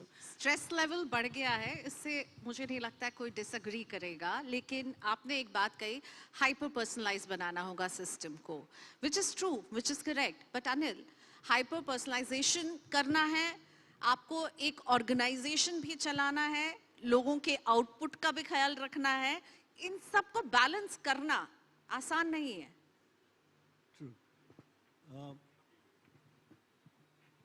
It's on. Okay. Is this on now? Can you hear me? Thank you. So, I'm going to answer your question. I'm sorry, I'm going to speak to in English, and I'll jump in Hindi as well wherever I can. But listen, your question, I think, is really talking about how do you manage these perspectives, but I would like to zoom out a little bit, if that's okay. Look, we are a country with 1.46 billion. We have a supply side and a demand side of healthcare. And all of this, somewhere lies insurance, medical insurance, wellness, and well-being, and employers and consumers. So let's first understand that. Now, in a country where you have a supply and demand size of this size, the medical care business is about 648 million, or possibly going to double. So it's going to cross some 1.2 billion in the next 3 to 4 years. And then you have this huge demand coming in from people, be it as employees, be it as consumers, post-COVID, in fact, your earlier question, pre and post, huge shifts have happened here, right? IPD only became IPD plus OPD. The average medical covers, which were 3 to 5 lakhs, have moved from 5 to 7.5 to 8. The penetration level, which is just about 20%, is now, which basically meant 70% were underinsured or did not know anything about insurance. Today, that number has gone down to about 58, 60%. You still have 40% which is using insurance, but that's a large number. It's a huge gap. And somewhere in between lies the middle, which is the underinsured, which is about 400 million on an on the country base of 1.46 billion. Look, these are larger things we need to address about. And then there are 3 key policy shifts that have happened. First, the maternity bill itself, 2017. That made a lot of things change for women. 2, the landmark labor code bill that's happened in November recently, which brings in gig workers, contract employees, and so on and so forth. And the third one, which something she was talking about, which is the right to disconnect, right? And if all of these things, if you just look at the whole thing on a larger perspective, you are really talking about how do you make consumption of wellness and healthcare happen. That's actually a long-winded answer to your question. Okay?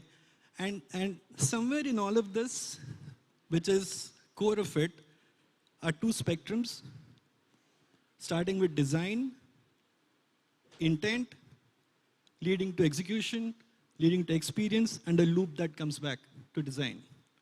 Okay, I think we all need to understand that as either HR professionals or business leaders, on all of that, the ecosystem, a platform that manages a huge database through AI, health tech, and so on. I think we all need to understand the variables and the equations, and in a way, I think put on a lens for the future as well, because the products are going to change. And to her point, they are going to get more and more individual. The consumer consumption is going to change. The business models are going to change. The wallet sizes are going to change, right? And the way the experience one wants to choose is also going to evolve, right? And lastly, I just want to leave you with this. This 1.46 billion is going to become 1.7 billion by 2040, right? And then from there on, you're going to have a older set of Indian demographic shift. Now, right now, we have a situation where if you're above 45 and if you are 65, the cost of insurance is very high. The cost of medical expense has almost doubled. The insurance expense or premiums have doubled. So you are dealing with a lot of things here. And I think in all of this, use of technology, AI, hypertech, and evolving business models, deploying AI, is really look at a larger question on how do you relook at underwriting some of these risks and make it wallet suitable as you put on a lens, rather than we're trying to figure out which organization has done wellness, which organization hasn't. I think we have larger picture. And then really boiling down to organizations, because there'll always be progressive organizations who will do better. कोई ना कोई organization आपको मिलेगा जो बड़ा काम कर रहा है. But there's no running away from technology. You have to use it. Absolutely. And as you said, you have to zoom out and you have to look at the bigger picture. And there are a lot of variables here. Can I just give you thank you. Can I just give you one more example? I think the cost of providing healthcare solutions and options to colleagues in organizations has gone up exponentially, right? Just look at the kind of, and we have many professionals over here, think about the kind of investment that your organizations need to make per capita in medical insurance policies, in offering various solutions, etc., that are there. The big question is, how many of these are valuable and how many of these are not? So today, one of the moves that is happening in healthcare, and it's a slower moving move as compared to a lot of other types of analytics, is to say, and through our partners, we're working on this journey, we're not quite there, is to say that of all of the healthcare related benefits or the well-being related benefits, where do you have the maximum traction? Where do you have the maximum utilization? What is the trending data telling you? Therefore, where should you double down investment and where can you afford to maybe be a little conservative and wean off investment so that it is meaningful? And you have to do this for large group trends without getting into the privacy of individuals, right? So using the power of data, analytics, and technology to do that, that is the next evolution in this frontier that we are heading towards. So, उत्तम जी, मैं आपसे पूछना चाहूँगी कि हम यहाँ पर हमारे जो तीनों ही पैनलिस्ट हैं, वो बड़े शहरों में बड़े ऑफिसेस चला रहे हैं, बड़े फर्म्स चला रहे हैं, MNCs हैं, में काम कर रहे हैं, लेकिन आपके साथ चुनौती है ज्योग्राफिकल कंडीशन की भी. आप बहुत ही टफ टेरेन में आपके एम्प्लॉयज हैं. उनको जोड़ने के लिए टेक्नोलॉजी एक बहुत महत्वपूर्ण भूमिका निभा रही है और आप लोग इसका इस्तेमाल कर रहे हैं. मैं बताता हूँ आपको. चलिए अब हेल्थ पे आ जाते हैं. हमारा जो एंटायर एम्प्लॉय डाटाबेस है, as far as medical database, that is on SAP. और हम उसको कैसे टेक केयर कर रहे हैं? We instead of going for a cure, हम प्रिवेंशन में ज़्यादा बिलीव करते हैं. We have a compulsory medical checkup from the age of 25. हर 25 साल पे, 25 साल जैसे ही कोई एम्प्लॉय, जनरली जो इंजीनियर्स हैं, कोई 22-23 साल पे भी आ जाता है, यंग बच्चा. 25 जैसे ही हुआ, ही हैज़ टू गो. अगर वो नहीं जाएगा, मैं उसका KPA का मार्क्स काट दूंगा, PMS he will not be able to submit. और होता क्या है कि एट द इनिशियल स्टेज कभी कभी बड़ी dreaded like the initiation of blood cancer पकड़ा गया, and now the boy is hale and hearty.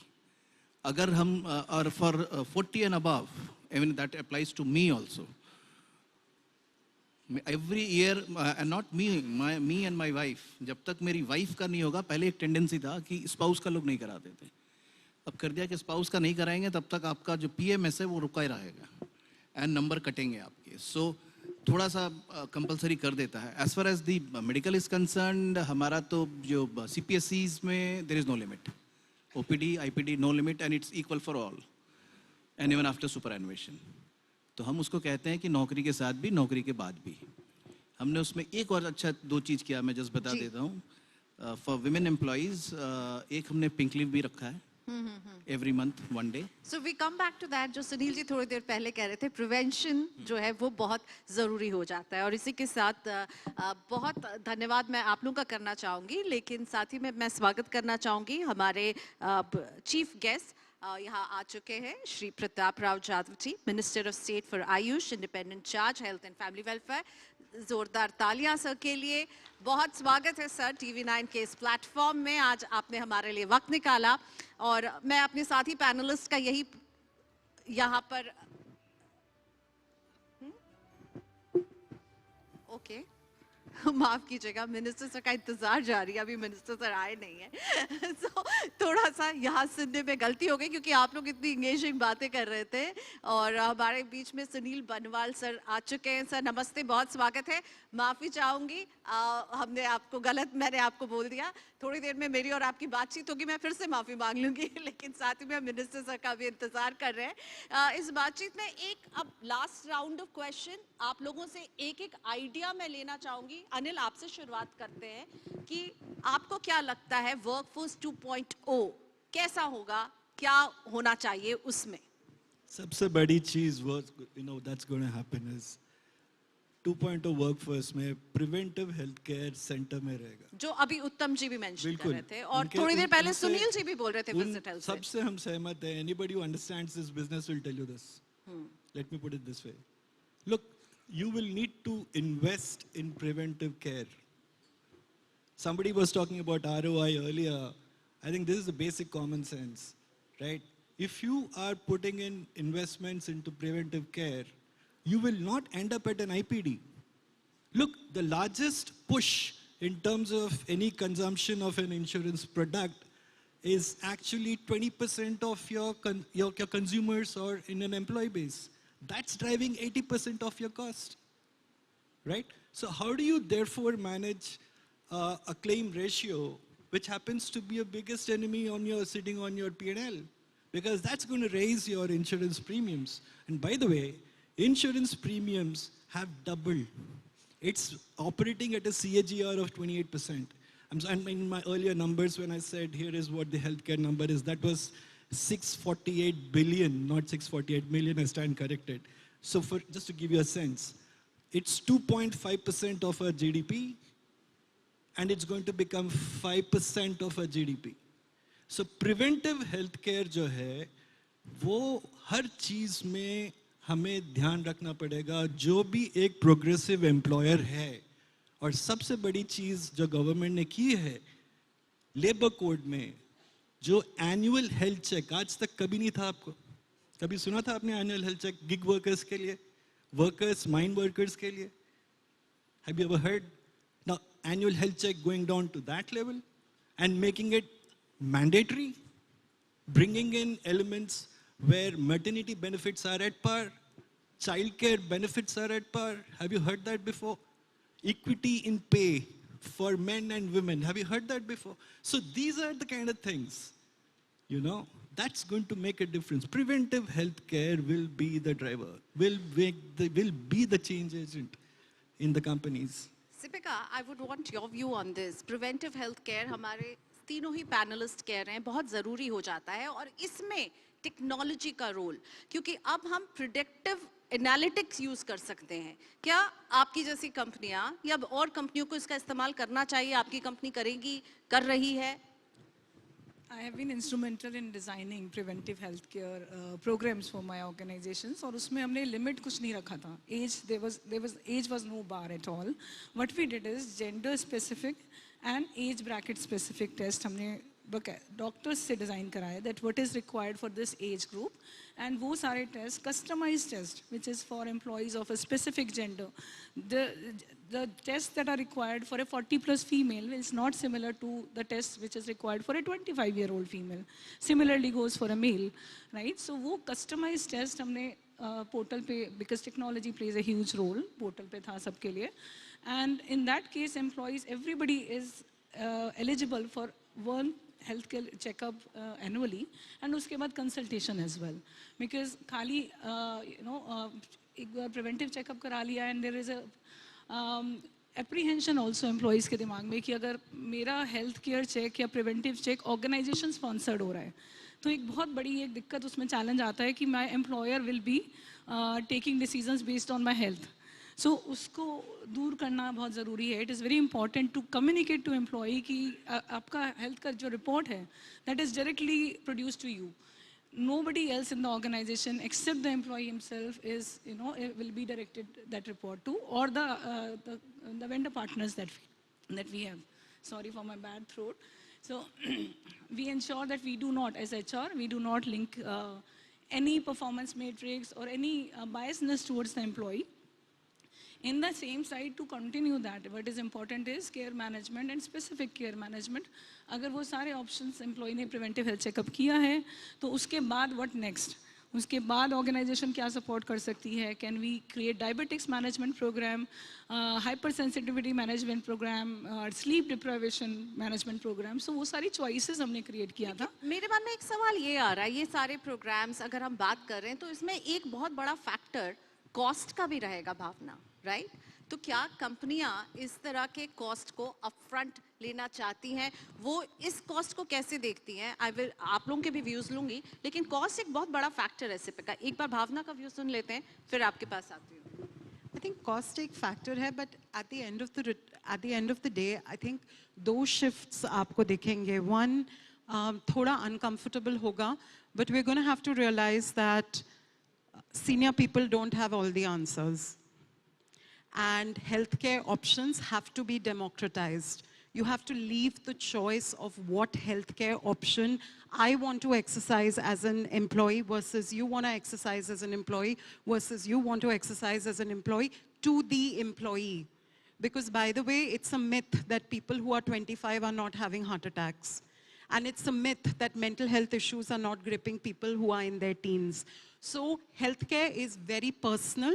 And one of the big shifts in organizations is we have to create that room that hum alag options available kare, but give that choice of what we want to bring in to employees. That's shift number one. I think shift number two, and I agree with you, I think preventive healthcare is absolutely crucial. The focus on mental well-being. That has to go up. It's but not you're just not giving me an answer. mental. Our company is willing to spend. Cost is a big factor. The second you bring in analytics into what makes sense and what doesn't make sense, you are enabling yourself to make sensible investments. That's one. The second is already in India, it's definitely a reality across the world also, but in India, there are organizations who are being real and who are going into copay as an option. Right? You want to create cost. Some percentage of cost is being borne by people who want to take the benefit of the kind of volumes that organizations can bring in terms of options, but they want to have that additional delta of support available for their particular context. Copay is a really good option and it's worth exploring. It may not be for everything, but for certain more premium options that you want to have available, there's absolutely no harm in exploring copay. The last piece that I do want to leave with you as a thought, Priyanka, and with everybody over here is health and well-being is non-negotiable. I think somebody on the previous panel had spoken about it not as a cost, but as an investment. And the more we see it as an investment, it's okay to give less equity. It's okay to give 1% less bonus, but it is not okay to compromise on healthcare options for your people, because that's really the differentiator. And how's the employee outlook changed, Anil? I mean, what do you see? I want to just change side and take a back seat, and I want to ask you, are employees going and asking their companies what health benefits are you giving, because you know the new generation who's joining, they want more flexible hours than the health benefits. Yeah, absolutely. They're getting, there is a lot more awareness on well-being and insurance cover. And in fact, you'll have people, someone who's been in the BFSI industry, I can tell you this, they ask you, fine, comp is one thing. What about my benefits? What about my well-being? How do you stand out as an employer? Right? So, bilkul पूछते हैं. And they in fact ask and make choices. If you do not have a good quality employee which talks to your well-being, your family, and this doesn't end with you, your family, your extended family, where are parents in all this? Right? You have your elderly, you have your immediate dependents, you're at different segments. They're all the needs. So each one of them do ask. And you have to create products to be able to take care of it, to answer your question directly. तो बिल्कुल पूछते हैं और उनको उनके demand के हिसाब से आपको प्रोडक्ट्स भी डिजाइन करने पड़ते हैं. Right. So चलिए, ये अच्छी बात है कि इन्फॉर्म डिसीजन ले रहे हैं लोग और वेलबींग को अब अपने चॉइसेस में बहुत इम्पोर्टेंस दे रहे हैं. Thank you so much my panelist for this conversation. और एक फोटो हम लोग लेते हैं आज की शाम को और यादगार बनाने के लिए. बहुत शुक्रिया आप लोगों का. Please come.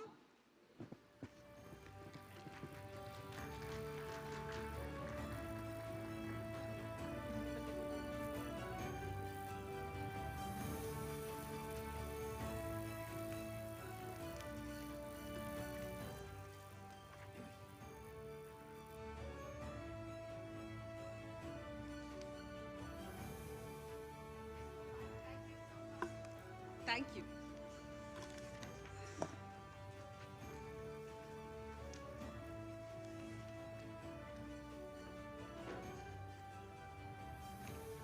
All right, so that was another fascinating session, wasn't it? And you were literally asking for jobs after that. To be honest, we are here holding this summit, but fact of the matter is that we have our very special guest of honor for the evening who is just arriving as we speak. Ladies and gentlemen, our special guest for the evening has indeed arrived, and he will be delivering the keynote address for tonight. Isn't it, Priyanka ji? Yes, a big hand for our chief guest, Shri Pratap Rao Jadhav ji, Minister of State for Ayush, Independent Charge, Health and Family Welfare. बहुत स्वागत है sir आपका TV9 network के इस खास आयोजन में. आपने वक्त निकाला अपने व्यस्त शेड्यूल से. जोरदार तालियां मिनिस्टर साहब के लिए.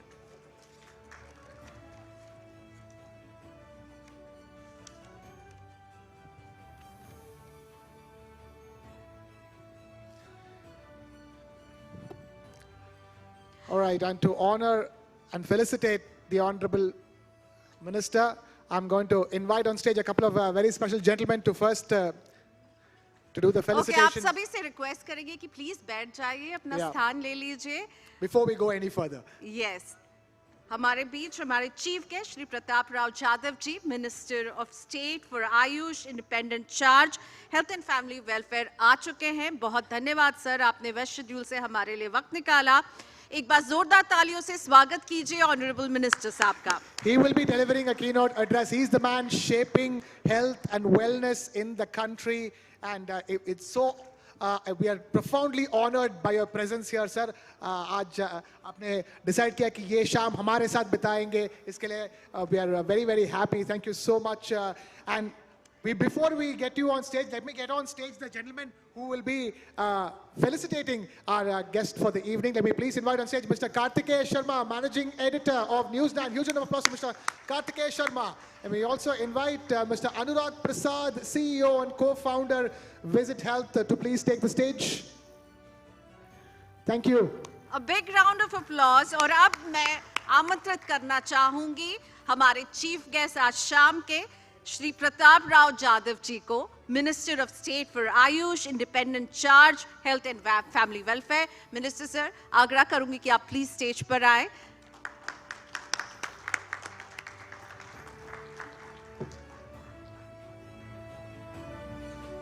requesting the presentation of the shawl and the bouquet to our chief guest for the evening.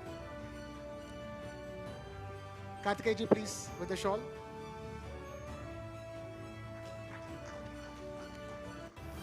And requesting all of you to stand for the photo op as well.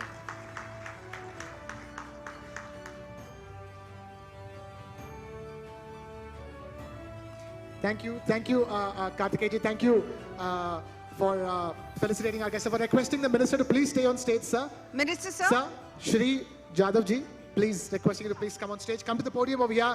Requesting you to deliver the keynote address focusing on India's evolving wellness vision and the preventive health roadmap really, and the integration of traditional systems like Ayush with state-of-the-art modern healthcare. Requesting the minister to please say a few words.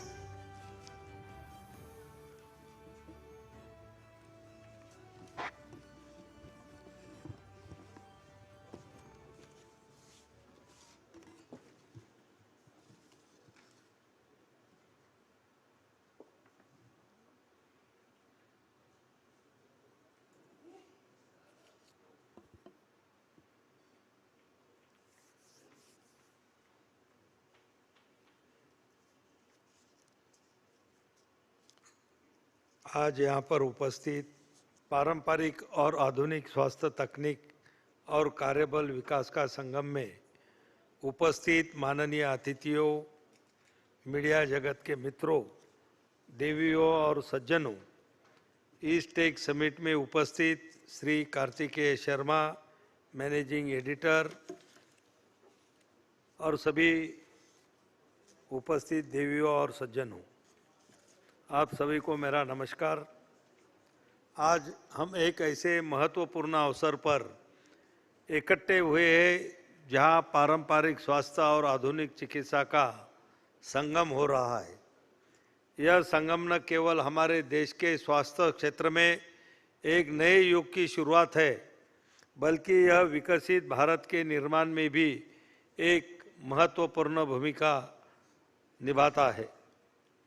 हमारे आदरणीय प्रधानमंत्री श्री नरेंद्र मोदी जी का सपना आज़ादी के शताब्दी वर्ष तक भारत को विकसित राष्ट्र बनाने का है।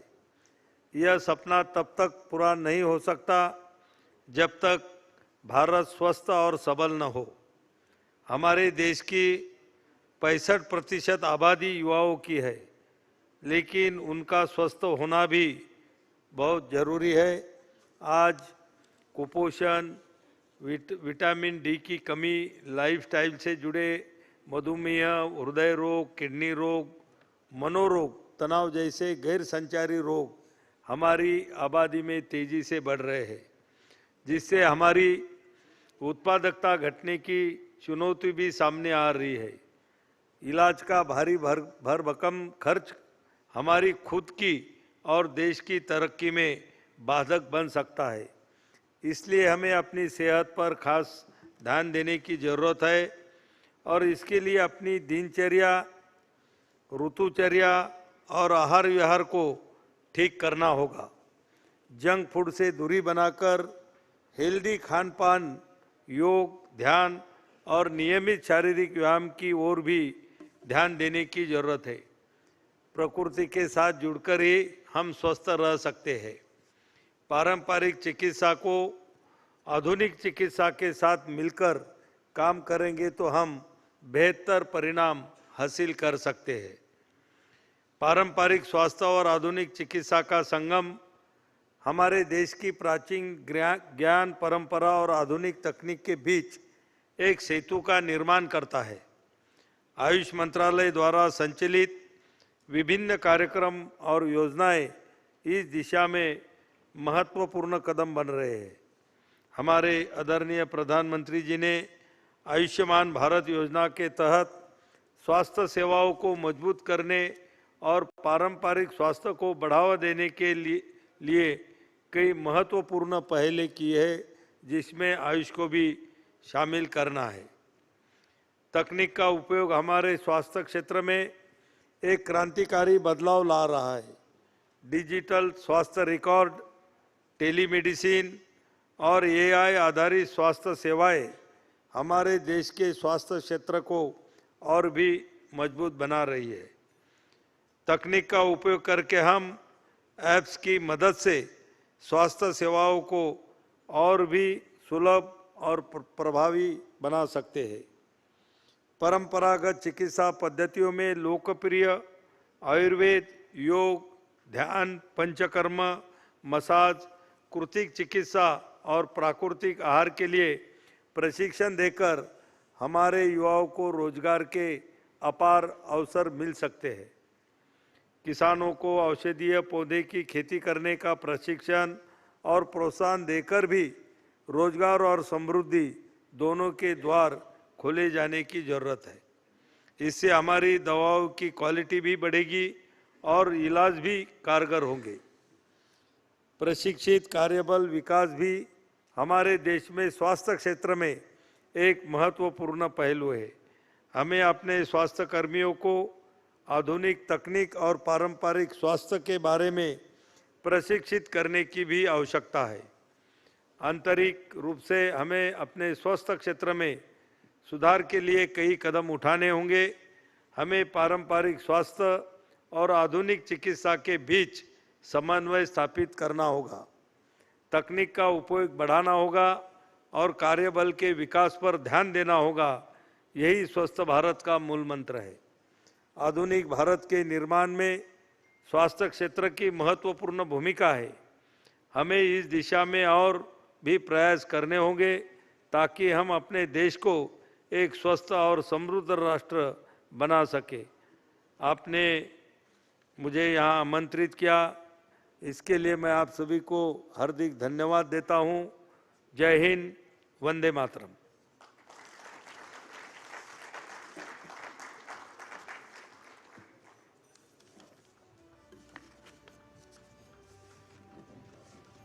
Thank you so much, sir. Requesting you to please stay on stage, sir. Jadhav ji, please stage पे आ जाइए।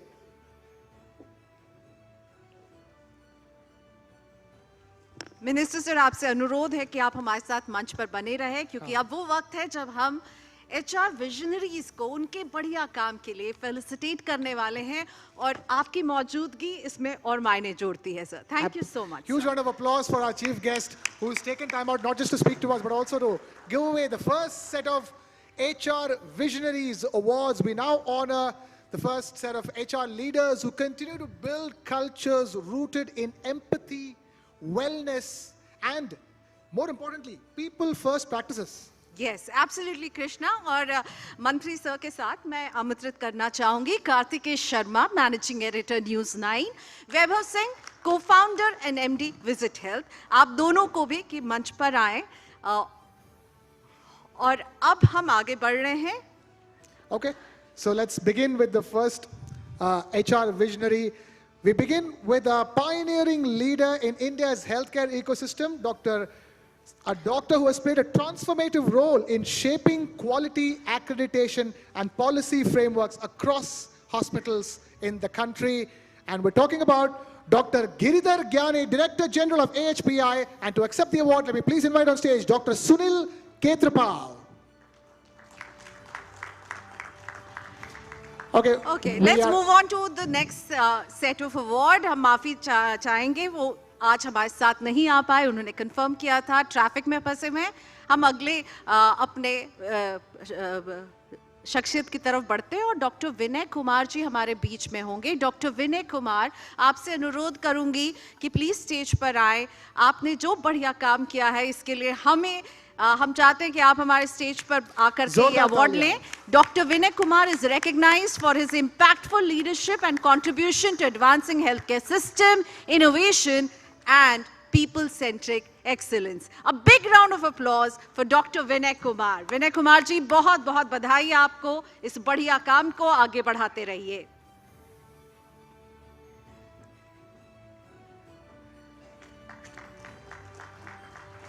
जोरदार तालियां डॉक्टर विनय कुमार के लिए।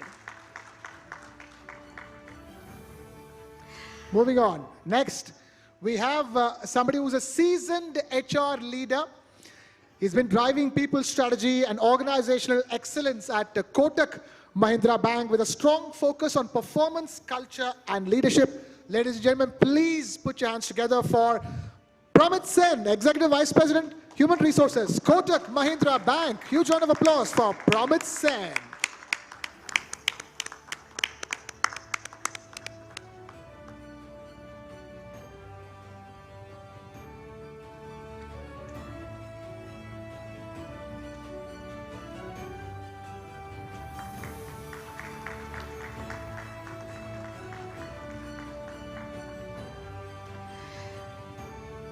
प्रमित सेन जी को बहुत बहुत मुबारकबाद और बढ़ते हैं हमारे अगले ऑनर्स की तरफ और मैं आमंत्रित करना चाहूंगी जया रामचंदानी जी को senior director compensation and benefits Gartner. A big round of applause for Jaya Ramchandani. Jaya Ramchandani leads compensation and benefits strategy at Gartner, bringing deep expertise in global rewards, governance and pay equity. Zordar taaliyan.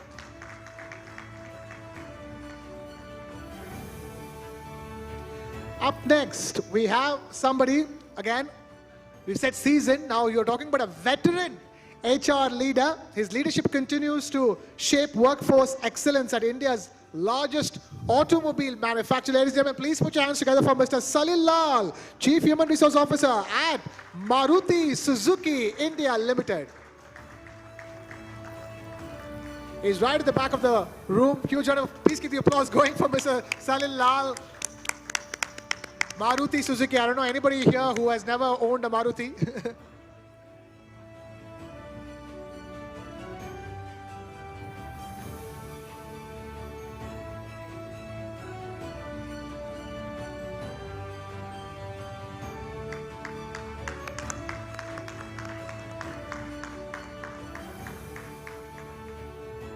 Work places के HR को ये वो चेहरे हैं, ये वो लोग हैं जो तेजी से बदल रहे हैं, टेक्नोलॉजी को अपना रहे हैं और उन्हें हम कर रहे हैं सलाम। और इस कड़ी में अगला नाम मैं लेकर आ रही हूँ आदित्य बिरला कैपिटल के executive vice president and head compensation and benefit Sanjay Singh ji को मैं आमंत्रित करना चाहूंगी स्टेज पर। संजय सिंह जी के लिए जोरदार तालियां। संजय सिंह जी 22 साल से भारत और अंतर्राष्ट्रीय संस्थानों में compensation, employee benefits, HR policies पर काम करते आए हैं, हमारे बीच हैं आज।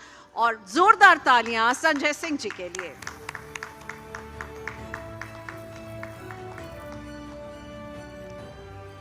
That's right. Sanjay Singh ji has been part of the fascinating panel discussion for tonight as well. Thank you for being a part of that as well. And now we have another person who was already part of the panel discussion for the evening, who's winning the HR Visionaries Award, and that is somebody who leads the India operations for an American multinational company called Chegg. He's been championing people leadership, organizational growth, and employee well-being. We're talking about Mr. Uday S. Karthikeyan, Managing Director, India for Chegg. On behalf of him, I would like to call on stage Mr. Anmol Malhotra to please receive our token of appreciation. Mr. Anmol Malhotra. Huge round of applause for Mr. Uday S. Karthikeyan and Chegg Inc.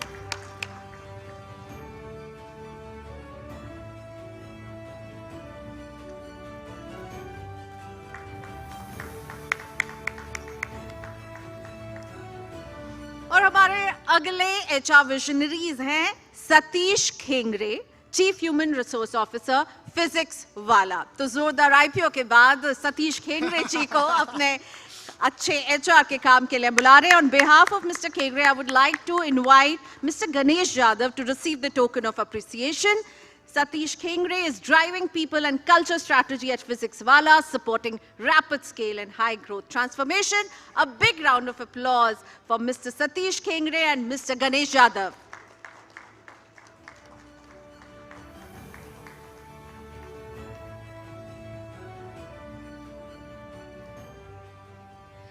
जोरदार तालियां हमारे सभी HR visionaries का। Minister sir, आपका भी बहुत बहुत शुक्रिया, आपने वक्त निकाला सर। आप अपना स्थान ग्रहण कर सकते हैं। Thank you Vaibhav, thank you Kartikeya ji, thank you so much. Jadhav ji and Karthikeya ji and the entire presentation party, if I can call it that. Thank you so much. Huge round of applause, and it's been a pleasure having the right minister in the house for the right event and for the right subjects that we're discussing, isn't it? It's absolutely. Health and well-being is the subject, and it needs support not just at the company level, it needs support at the government level, it needs policy support. You know, the fact that we have a bill which is, asking for right to disconnect. Yes. Also means that it's not just the Indian corporate ecosystem, it is the Indian policy-making ecosystem which has taken cognizance of the importance of health and wellness for, the salaried class, isn't it? Right to disconnect की तो अब बात हो रही है कृष्णा, लेकिन इससे पहले हमने देखा जो सरकार नए लेबर कोड लेकर आई है, ये एक बहुत बड़े पॉलिसी शिफ्ट की बात कर रहा है। जो वादा किया वो लेकर आ रहे हैं, ऑक्यूपेशनल सेफ्टी से लेकर के एक पॉइंट जो मेरे दिल के करीब है कि महिलाओं और पुरुषों के बीच में जो पे पैरिटी होनी चाहिए, मटर्निटी लीव को लेकर के जिस तरह की फ्लेक्सिबिलिटी दी जा रही है, मुझे लगता है कि ये जो नया लेबर कोड है, जमाना है पैटर्निटी लीव का।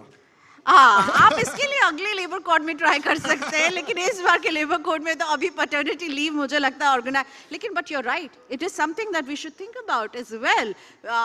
कृष्णा जैसे लोगों के लिए जिनको शायद जरूरत पड़ेगी। नहीं, अभी तक तो जरूरत नहीं पड़ी, लेकिन I'm just saying for all the men out there, the fathers out there, who again will be found fault with for not spending enough time at home after the birth of a child, for their sake, I'm talking about there's paternity leave that a lot needs to be done. If that is one thing that is very clear in this evening, a lot has happened, and to deal with all that has happened, a lot needs to be done. And we have somebody to talk about it further, a very special guest, our guest of honor for the evening. I'm going to invite the guest of honor for the evening, ladies and gentlemen, with a big round of applause, Dr. Sunil Kumar Barnwal, CEO of the National Health Authority. Mr. Barnwal, please requesting you to come on stage.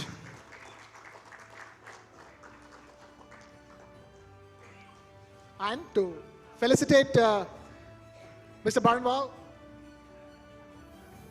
and to felicitate Mr. Barnwal, before he gets into a conversation with Priyanka, please invite on stage Mr. Prasanna Raghav, Senior Vice President and Head Branded Content of TV9Network, and also Mr. Sunil Shrivastava, Chief Business Officer of Visit Health. Please come on stage.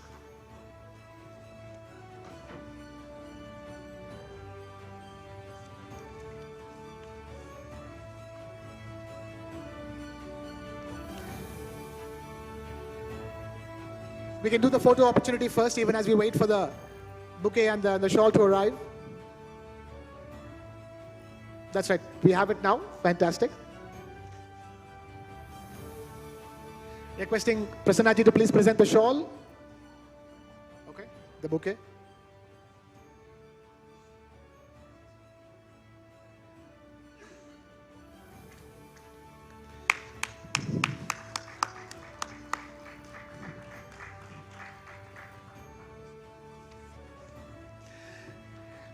Okay, and with that, it's time for a very intimate conversation with our guest of honor for the evening. And for that conversation, I'm going to leave it all up to Priyanka. Priyanka ji, the floor is all yours. Thank you so much Krishna. और अब वक्त है हमारे guest of honour के साथ एक खास बातचीत का, जिसकी थीम है strengthening India's national health mission through health take. इसमें हम बात करेंगे हेल्थ सेक्टर में बढ़ते डिजिटल ट्रांसफॉर्मेशन की, कैसे पीएम जय से लेकर के Ayushman Bharat digital mission, digital health IDs, interoperability, ये हमारे लिए हेल्थ केयर को एक्सेसिबल बना रहा है, अफोर्डेबल बना रहा है। और ऐसे देश में जहां डाइवर्सिटी इतनी है तो इनके कंधों पर भार भी बहुत ज़्यादा है। श्री सुनील कुमार बर्नवाल जी, बहुत स्वागत है आपका। आप चीफ एग्जीक्यूटिव ऑफिसर हैं नेशनल हेल्थ अथॉरिटी के। शुरुआत में मैं माफ़ी मांग लूँ, थोड़ा सा मिस्टेकन आइडेंटिटी के लिए मैं आपसे माफ़ी मांगना चाहूँगी। सर, आपके पास माइक है सर? जी, please use that mic. Once again sir, welcome to our platform. और सबसे पहले आयुष्मान भारत डिजिटल मिशन एक मिशन ही है ये, और अभी आप इसे कहाँ देख रहे हैं? आप लोग जो चाहते हैं कितना अचीव कर पाए हैं? चैलेंजेस, काफ़ी चैलेंजेस ओवरकम किए हैं, लेकिन अभी कोई चैलेंज जो आप देख रहे हैं इसके इम्प्लीमेंटेशन में, और कितना अचीव किया है अभी तक, कितना पाया है अभी तक आप लोगों ने इससे? Thank you. आज जिस मौके पे मैं आयुष्मान भारत डिजिटल मिशन और आयुष्मान भारत जो पीएमजे योजना है, इस दोनों के बारे में थोड़ा बेसिक्स बता दूं। अभी मैं पिछले पैनल को भी सुन रहा था। जो major challenge Indian health care system का है वो सबसे बड़ा है fragmentation, unstructured data and data lying in silos. अगर हम इस 3 चीज़ को देखें तो आयुष्मान भारत डिजिटल मिशन के पहले जो स्थिति है उसके अनुसार आप एक हॉस्पिटल में अपने इलाज के लिए जाएंगे, आपका डेटा उसी हॉस्पिटल में रह जाता है। दूसरे हॉस्पिटल में 6 महीने बाद, साल भर बाद कभी जाएंगे तो वहाँ फिर दूसरा डेटा रह जाता है और दोनों के बीच में कोई रिलेशन ही नहीं रह पाता है, बिकॉज वो हमारी जिम्मेवारी बन जाती है कि कैसे हम एक हेल्थ रिकॉर्ड को कैरी करते रहें, प्रिजर्व करते रहें और दूसरे हॉस्पिटल तक पहुंचाएं। और ये 6 महीने साल भर की बात हो तब तो चल सकता है, बट ये 10 साल, 20 साल, 30 साल और रादर पूरे लाइफ टाइम की ज़रूरत है, right from the birth till you achieve your last part of your life. So this whole journey is highly fragmented and it doesn't serve the citizen or the patient in a full form which we expect. Ayushman Bharat Digital Mission, which was actually launched in September 2021 and we have recently completed 4 years, actually has created a big technology backbone on which all healthcare system can actually work together, talk to each other, share record between them, and actually empower the citizens to hold his whole health history with himself. So ये Ayushman Bharat digital mission में it is happening because we have created a patient identifier registry in form of Abha ID, and almost 84 crore citizen of this country has got Abha ID. Second is health facility registry, which has got around more than 4 lakh health facilities registered, verified. So if you are on registry, it can be especially said that it is a verified, uniquely identified health facility, which may be hospital, which may be lab, which may be pharmacies. Similarly, health professional registry, which makes sure that every professional is identified and verified. Today, in telemedicine, if you are communicating with a doctor, you are not very sure on the other side whether he is a doctor or not a doctor. So by being on health professional registry and getting identified, it is ensured that the doctor or the nurse or the paramedics or allied health professional is actually genuine and verified. So this is the backbone which we have created. On this backbone, this National Health Information Exchange actually works, by which a patient can share records with his consent across the facilities. So what happens today, if a newborn takes a birth, what do? You get vaccinated, and then it starts the journey. Every time he or she gets any medication, it gets recorded. So now you have an interoperable system in which whole health history can be kept at one place, and it is with the person himself. Though the data lies actually with the hospitals separately, but it is identified against a person or the patient who is actually connecting all the data lying across the facilities. Right. So Sir, this तो is something एक very seamless connection आप लोग यहाँ पर Yes. बना रहे हैं, लेकिन बनवाल सर, इसमें एक इशू मुझे जो समझ में आ रहा है, आप मैमोथ डेटा को जोड़ रहे हैं एक साथ, बढ़िया काम है, लेकिन डेटा जब आप इतना इंसान का आप लोगों के पास है तो प्रिवेसी को लेकर के ये आप कैसे इंश्योर करेंगे? ये एक भय तो रहेगा ना मेरे मन में कि मेरा इतना सारा डेटा आपके पास है और जिस तरह के हम साइबर अटैक्स देख रहे हैं उसको, उस प्रिवेसी को इंश्योर करने के लिए नेशनल हेल्थ अथॉरिटी क्या कर रही है? बाय द वे एक चीज़ इसमें बिल्कुल क्लैरिटी से बता दूं कि ये जो हमारा आयुष्मान भारत डिजिटल मिशन है, ये इसमें privacy, security and accessibility is by design. So privacy goes by design. It is compliant with our DPDP Act and all the privacy guidelines. But much more than this, there is no central depository of data. So government doesn't keep any data. So where are the data? Data is actually with the hospital and it is linked with the patient. So our role as NHA or as an agency running these registry and the platform is actually to facilitate exchange of data. तो आज मैं अगर एक hospital में गया, इलाज कराया, हमारा इलेक्ट्रॉनिक हेल्थ रिकॉर्ड बन गया, वो मैं उसको पुल करके अपने मोबाइल पे देख सकता हूँ कि हमें क्या मेडिकेशन मिला, क्या सिम्टम्स थे और क्या क्या ट्रीटमेंट लिया. फिर 6 महीने बाद जब मैं दूसरी जगह गया, वहाँ भी hospital management information system ABDM से इंटीग्रेटेड है. वहाँ भी मैंने आभा आईडी डाला. वहाँ इलेक्ट्रॉनिक रिकॉर्ड जनरेशन के पहले they will ask at the time of consultation itself, do you have any previous history or do you want to share your previous history? आप बताएंगे हाँ हम कर सकते हैं, मैंने इसी का इलाज 6 महीने पहले कराया था. So they will raise this request. Request will actually come through our exchange to the patient, and patient will get that request on his mobile saying that whether he wants to share that data.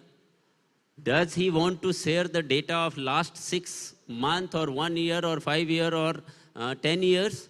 He wants to share data of 1 previous hospital or 2 hospital or 10 hospital. It is all his choice, and it is a conscious choice he makes. Thereafter, it gets whatever choice he makes, then it activates the sending hospital that this request has come and been consented, and thereafter it is shared between 2 hospitals. It is not shared with us. Therefore, the whole concern of privacy is not there with the data itself. Still, the PHR application, this personal health record applications, or the HMIS, which gets integrated with ABDM, uske samay mein we make sure that it is compliant with DPDP. It is also actually complying all the security requirement of web application, and it also meets all security requirements, whatever the guidelines exist regarding the application. So we make sure, or rather doubly make sure, that any application which uses data, right now we are not very sure because they are not ABDM enabled. But once they come for ABDM enablement, we make sure that their application is security audited, their application complies with the privacy guidelines, and they make sure that their application has been actually fulfilling the security requirements. So that way, I think it is more to publicize that how such a privacy by design system has been built in this country. And I think India is one of the few countries which has built such guardrail much before we actually integrate all the health facilities and the providers. Sir इसमें technology बहुत अहम role play करती है, क्योंकि आप इतने सारे data को ला रहे हैं और आप मुझे कह रहे हैं कि आप बिल्कुल निश्चिंत रहिए, आपका डेटा सुरक्षित है क्योंकि हम उसको वो भी इंश्योर करेंगे. तो इसमें केवल सरकार या फिर सरकार निजी पार्टनरशिप के तहत और ग्लोबल पार्टनरशिप के तहत इस पे काम कर रही है? Actually, that is very good question actually. हम लोगों ने कोई एप्लीकेशन नहीं बनाया, और रादर एक एप्लीकेशन अभी तक बनाया है, वो आभा ऐप बनाया है, जो आभा आईडी जनरेट करने के लिए एक PHR एप्लीकेशन है. समथिंग लाइक आप समझ लीजिए कि जब UPI आया था तो सबसे पहले कौन सा एप्लीकेशन आया था? That was Bhim, which was a government application. But how many of you use Bhim? Hardly any. Because the platform was created by NPCI and we just made one use case of Veeam that this is possible. And thereafter it was open for all private enterprises to actually develop solutions and make it scalable. This is what is going to happen with the ABDM. In ABDM, actually we have built only the infrastructure. We are not building applications. Right now, there are more than 350 private applications. I think 75% of them are private, except NIC and CDAC applications. Most of them are private applications. They are actually running on our platform. So we have provided a digital public infrastructure on which many private enterprises will actually develop applications, and they are developing applications. Today you are using HMIS, which are ABDM enabled, developed by private enterprises. Today you are using personal health record application developed by private enterprises. So there is a huge scope for private enterprises, and we have created sandbox environment in which private application can be tested and integrated with the, our ABDM infrastructure so that it can actually work on a interoperable environment. So this is the powerful tool which we have developed for everyone to work on it. More than that, now we are opening it for many researchers to look at what more can be done for this. And I think we run also another big program, which is Ayushman Bharat Pradhan Mantri Jan Arogya Yojana, where we are getting data, because we are providing health cover of 5 lakh rupees to about 12 crore families. Already we have around 11 crore patients treated. So when hospitals make claim on our platform, they actually claim with a identified Aadhaar ID, HFR registration. So we get a huge data which also have the patient treatment history. Now this is the data because government is the provider. Now we are actually building this data through anonymization for developing a population. Because our problem is not just the individual. Our problem is actually of scale. So if really we want, and I think previous panel was also discussing that preventive health is a much important and necessary requirement than the secondary and tertiary care which we are providing. So how we will do that? To do that, we at a population scale, we need data to be analyzed to know what kind of disease is actually being treated.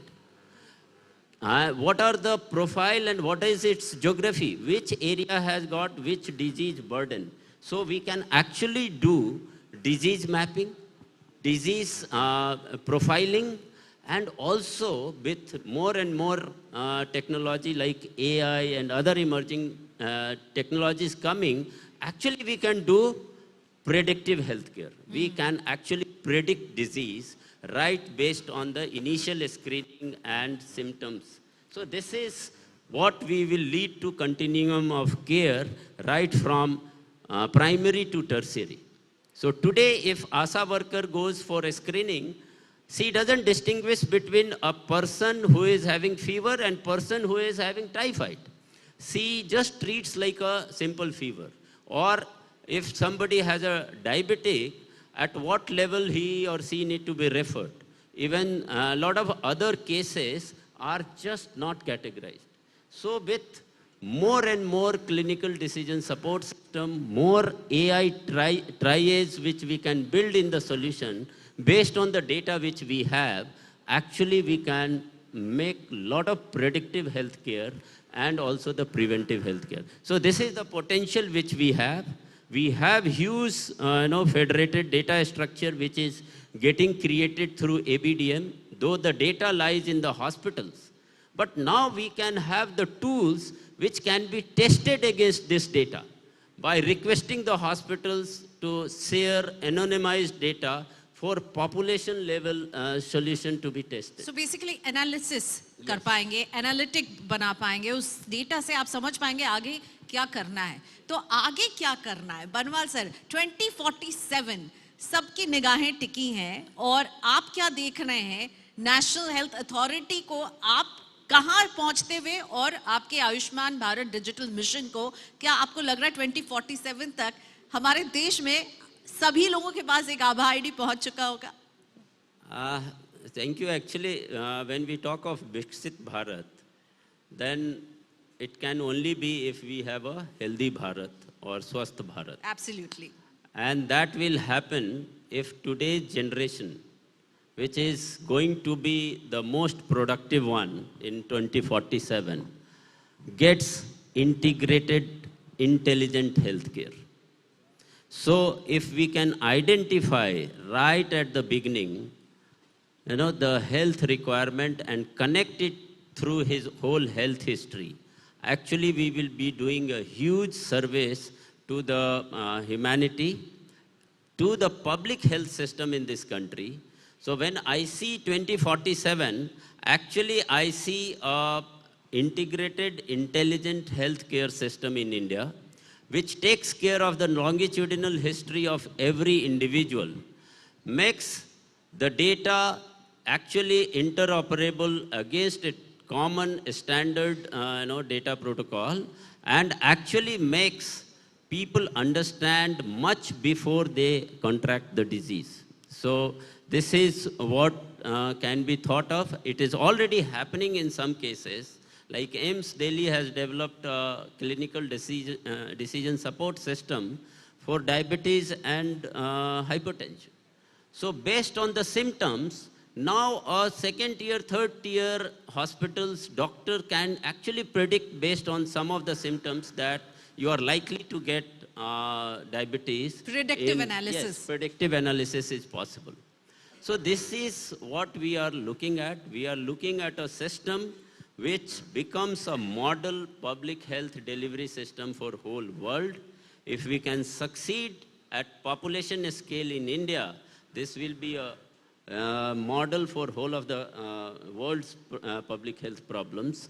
And I know AI and other such emerging technology, the way it is transforming super specialties. You are getting huge support in robotics and other diagnostics. Here we see huge potential in changing the whole way our public health workers, frontline workers are delivering healthcare. They become much more capable. Our doctors becomes many times more capable to deliver health services using this digital health system. And so we are not getting into their clinical part of it. But through this system, actually we are enabling the whole health system to deliver more using technology. बिल्कुल. So मुझे जो लगता है कि AI केवल एक tool नहीं है बल्कि एक कैटलिस्ट है और जिसका इस्तेमाल आप लोग बखूबी कर रहे हैं. सर, बहुत कुछ आप लोग कर रहे हैं और डेटा का इस्तेमाल, डेटा को सुरक्षित रखना, लेकिन सबसे बड़ी चुनौती आप क्या देख रहे हैं? वो मैं जानना चाहूँगी, क्योंकि कोशिशें तो जारी रहेंगी और उन चुनौतियों को ओवरकम भी आप करेंगे, पर सबसे बड़ी चुनौती क्या है अभी आपको लगता है?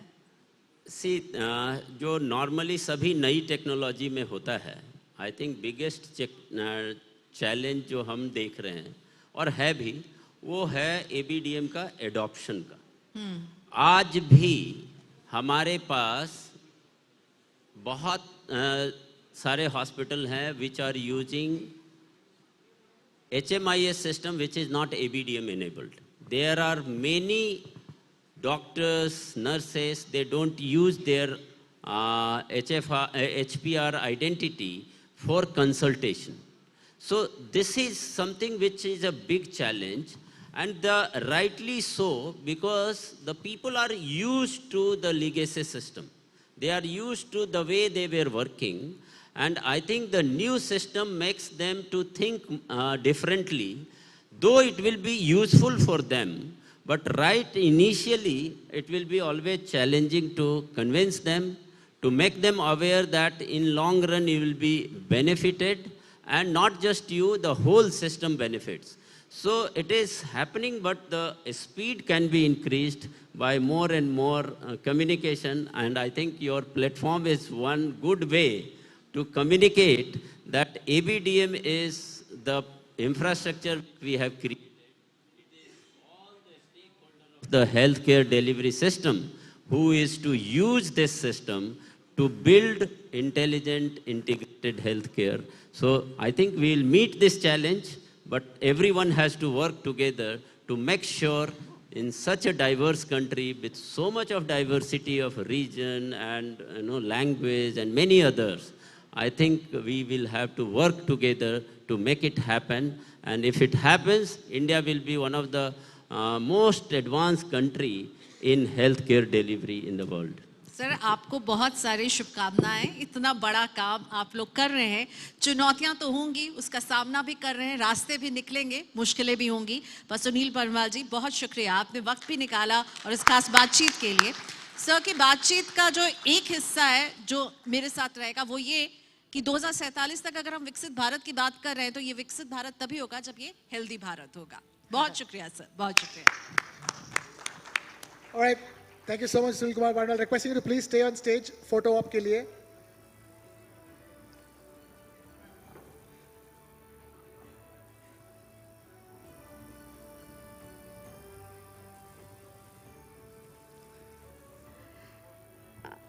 So Krishna, I'm back with you, and had such an interesting conversation with Mr. Barnwal.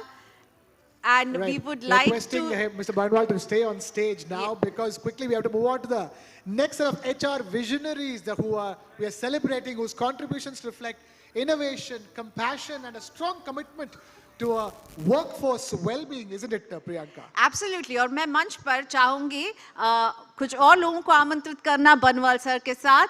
Prasanna Raghav, Senior Vice President and Head Branded Content, to come on stage. Actually, small change. We're going to invite Mr. Jacob Matthew, Network Coordinating Editor, TV9Network. Huge round of applause for Mr. Jacob Matthew. We're going to invite Mr. Anurag Prasad, CEO and co-founder of Visit Health, to join the felicitation party so that we can get it underway. Let's begin with the first set of HR visionaries. I'm going to invite up on stage somebody who leads compensation and benefits at Hindalco, shaping structured performance-linked rewards and frameworks at scale. Ladies and gentlemen, please put your hands together for Mr. Anand Torvi, Head Compensation and Benefits at Hindalco.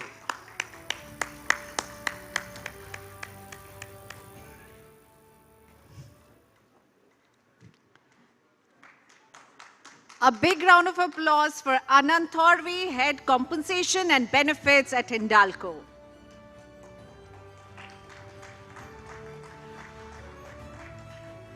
और हमारे अगले HR visionaries की तरफ हम बढ़ेंगे. बहुत मुबारकबाद आपको. Ishant Agarwal, president CJ DARCL logistic.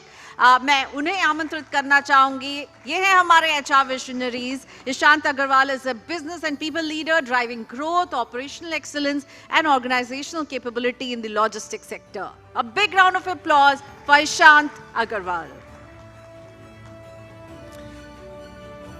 All right, moving on, we are going to honor somebody, a group that is a leading name in India's renewable energy sector, driving sustainable growth, first of all, with a strong focus on people well-being and workplace health. Ladies and gentlemen, please put your hands together for the Avada group, and requesting Mr. Amit Kumar Jain and Jyotsana Vasudevan to please come on stage to receive the token of appreciation on behalf of Avada. Ladies and gentlemen, huge round of applause for the Avada group.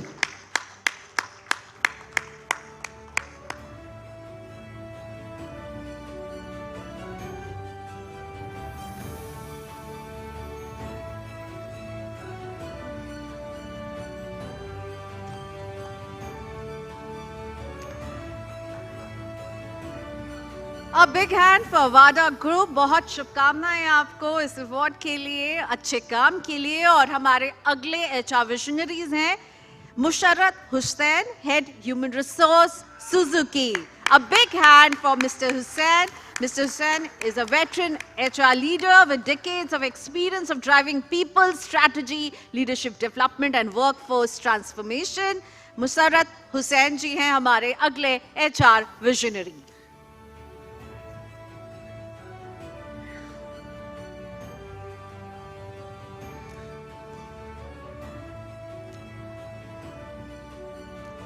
Thank you, Mr. Musarrat Hussain, for being a part of this evening and being a part of our panel discussion earlier in the evening as well.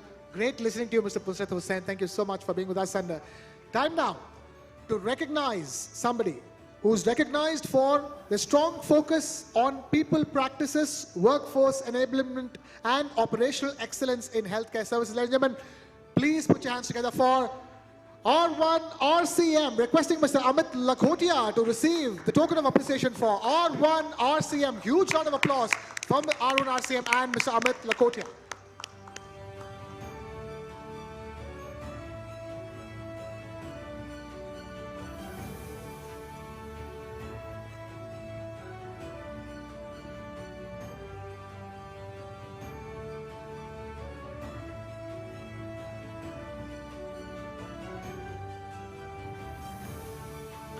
जोरदार तालियां R1 RCM के लिए, बढ़िया काम के लिए और अपने फोकस को पीपल पर रखने के लिए। बहुत बहुत शुभकामनाएं आपको। और हमारे अगले HR विजनरी का अवार्ड जा रहा है विप्रो टेक्नोलॉजीज को। मैं रिक्वेस्ट करूंगी मिस एंजल को कि वो आए और इस टोकन ऑफ अप्रिसिएशन को on behalf of Wipro technologies लें। A big round of applause. Wipro Technologies is being recognized for its sustained commitment to people-centric practices, scale, and organizational excellence.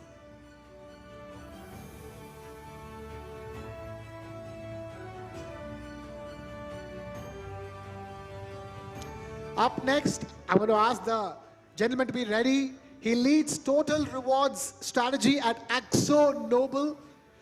And he's been driving competitive and equitable compensation framework across the region. Ladies and gentlemen, please put your hands together for Mr. Kuldeep Singh, Head Total Rewards, India Subcontinent at Akzo Nobel. Big congratulations to Mr. Kuldeep Singh.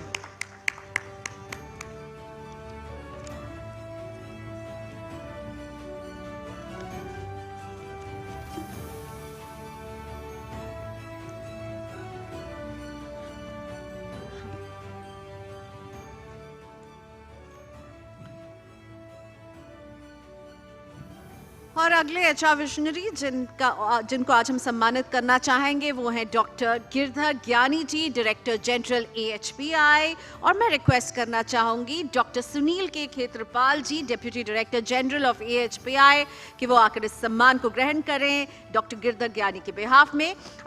A pioneering leader in India's healthcare ecosystem, Dr. Girdhar Gyani has played a transformative role in shaping quality, accreditation, and policy framework across hospitals and nationwide.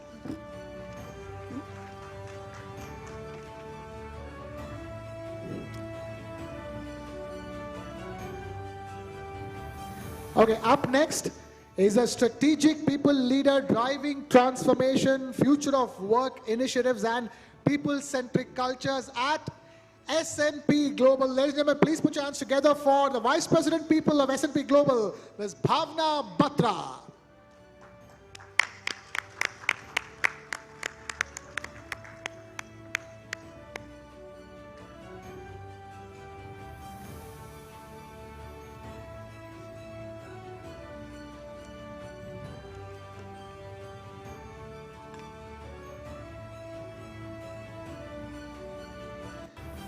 And with that, we thank Mr.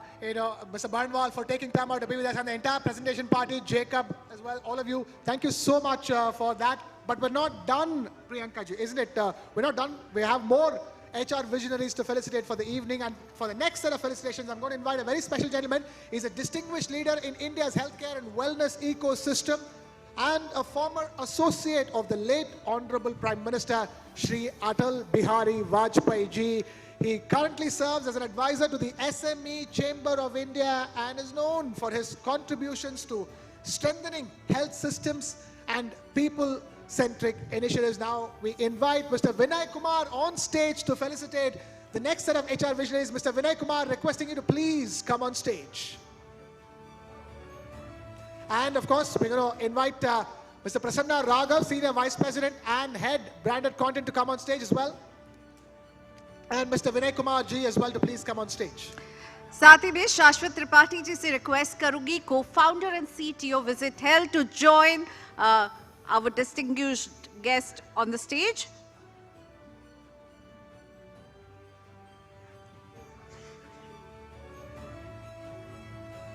हाँ, शाश्वत जी को बोलते। Okay, so we have the felicitation party now. Let's quickly get on with the next set of HR visionaries. I'm going to first begin by requesting somebody who's a senior HR leader shaping people strategy, talent development, and organizational effectiveness at Axis Max Life. The next HR visionary is Mr. Gautam Rao, Senior Vice President, Human Resources at Axis Max Life Insurance. Huge round of applause for him. On behalf of Mr. Rao, I request Yudhishthir Naruka to please come on stage to receive our token of appreciation. Mr. Yudhishthir Naruka, huge round of applause for Axis Max Life Insurance and Gautam Rao.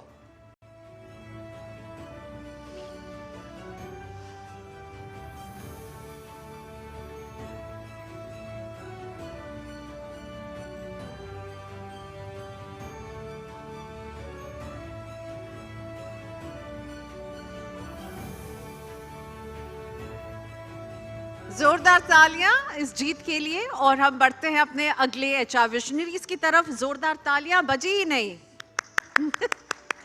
Okay, so next HR visionary जिनको हम आज सम्मानित करना चाहेंगे वो हैं Anushree Singh, chief human resource officer JSW। Anushree Singh, Chief Human Resource Officer JSW, and on behalf of Ms. Singh, I request Vartika ji to receive the token of appreciation. Anushri Singh leads HR at JSW, driving workforce transformation, leadership capability, and future-ready people practices. A big round of applause for Anushri Singh, and award is being received by Vartika. Up next, we are honoring somebody who brings deep expertise in total rewards, designing innovative compensation and benefit strategies in global environments. The next HR visionary we're honoring is Altamash Vakil, Director Total Rewards at New Realm. And on behalf of Mr. Vakil, I request Sujay to please come on stage and receive the token of appreciation. Huge round of applause for Altamash Vakil, Director Total Rewards at New Realm.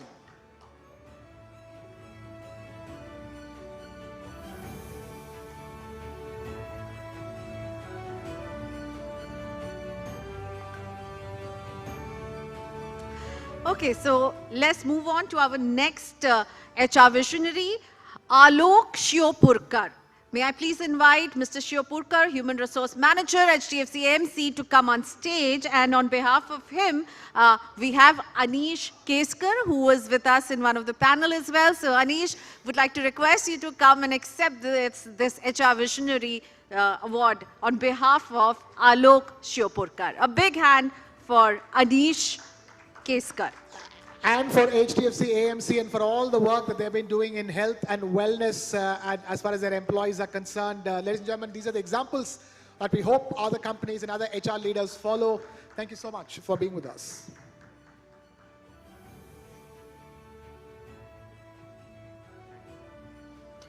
हमारे अगले HR visionary हैं Parul भयाना McKenzie से, और पारुल भयाना जी के behalf में मैं request करूंगी Ishant call को कि वो आकर इस टोकन ऑफ अप्रिशिएशन को एक्सेप्ट करें. ईशांत कॉल फ्रॉम मैकेंजी पारुल भयाना जी के लिए ये अवार्ड ले रहे हैं. Parul Bhayana ji is recognised for her contribution to people advisory, transformation and effectiveness of organization. I think she's not here with us. Let's move on. Okay, fair enough. Moving on. Who? Yeah, requesting the representative to please take the stage.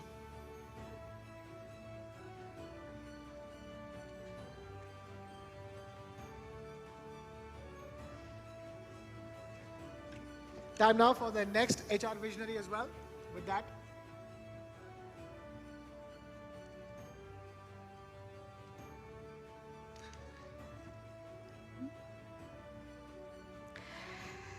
Our next HR visionary is somebody who partners with business leaders across the Asia-Pacific region to drive talent strategy, engagement, and people outcomes. Ladies and gentlemen, please put your hands together for Ravina Jain, HR business partner for Asia-Pacific from Atlas. Huge round of applause for Ravina Jain.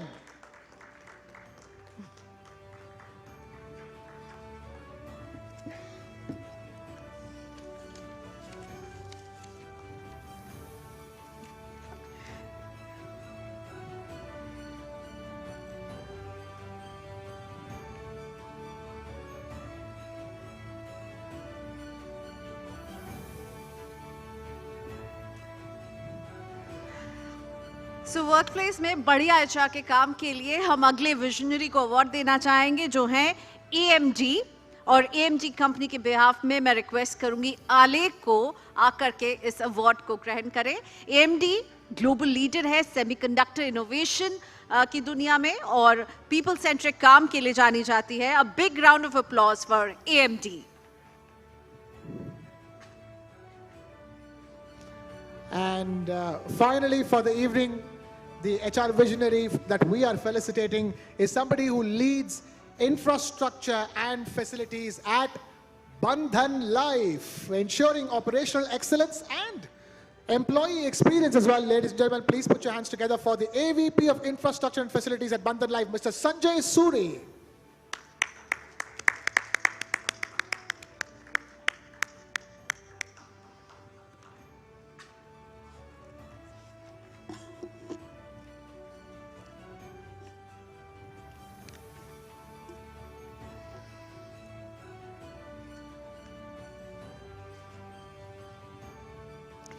And with Thank you so much. Thank you so much. A big round of applause for all the HR visionaries for the night who have been over here. Thank you all of you for taking time. And thank you to the presentation party, Prasanna, Vinayji, and Shashwat for that final round of felicitations. And really, that's what this evening is all about. Absolutely. Priyanka, getting all these people into one room, people who've been doing such good work, you know, and then making them have a conversation. So Krishna, all of us, you and I work in the same organization. Yeah. How many times have we gone to our HR and told them that you're doing a good job? I do it very often, to be honest, actually.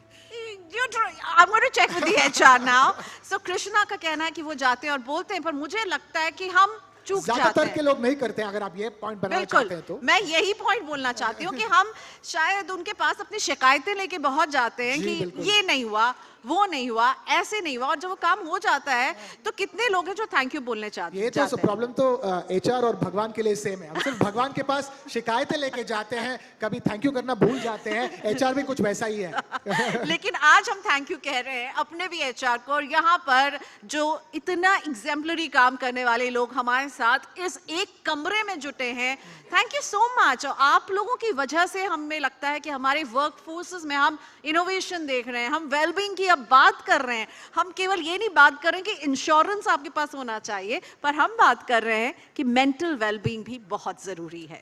And also what is important for the evening is that हम बात करें इसके ऊपर। जितना बात करेंगे उतना ही solutions हम निकाल पाएंगे at an organisational level, at a team level, at a country level, at a governance and policy level. The more we talk and we understand, you know, and for that we have to have one more very important conversation. Absolutely. One important conversation on that one all important word.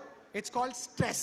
So requesting all of you to settle down and start taking your seats, because the next conversation is a very important one. It's all about stress, isn't it? The wellness loop, breaking the stress cycle at work, and Krishna is going to be talking, so I'm all ears.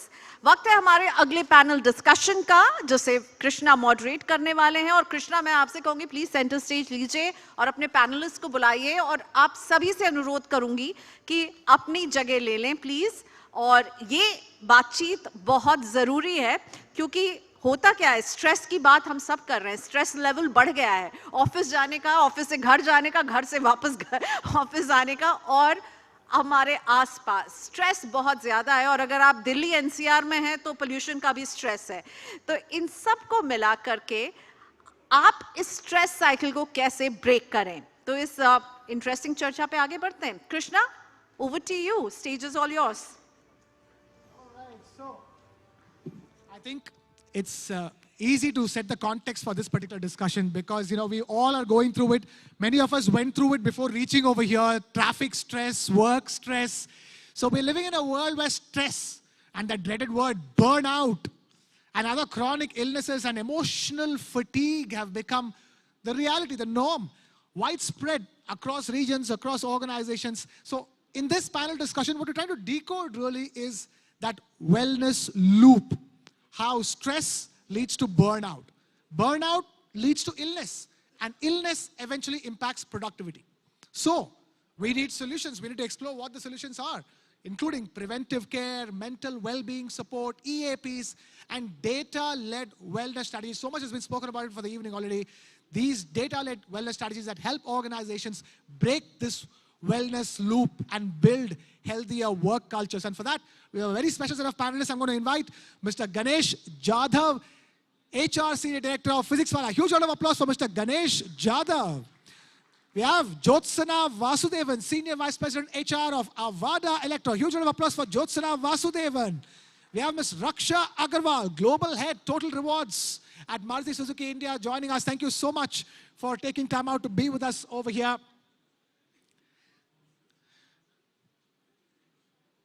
And we also have Salil Lal, CHRO, Maruti Suzuki. We don't have Salil Lal. Okay, we'll go with the panelists that we have on stage. Thank you so much for taking time out to be with us over here, being a part of this evening. You know, I'm sure the conversations has been nothing short of interesting because, you know, finally we're talking about things which wasn't spoken about a few years ago, and we're just at the beginning of it all, isn't it, Jyotsana? You know, we have a long way to go.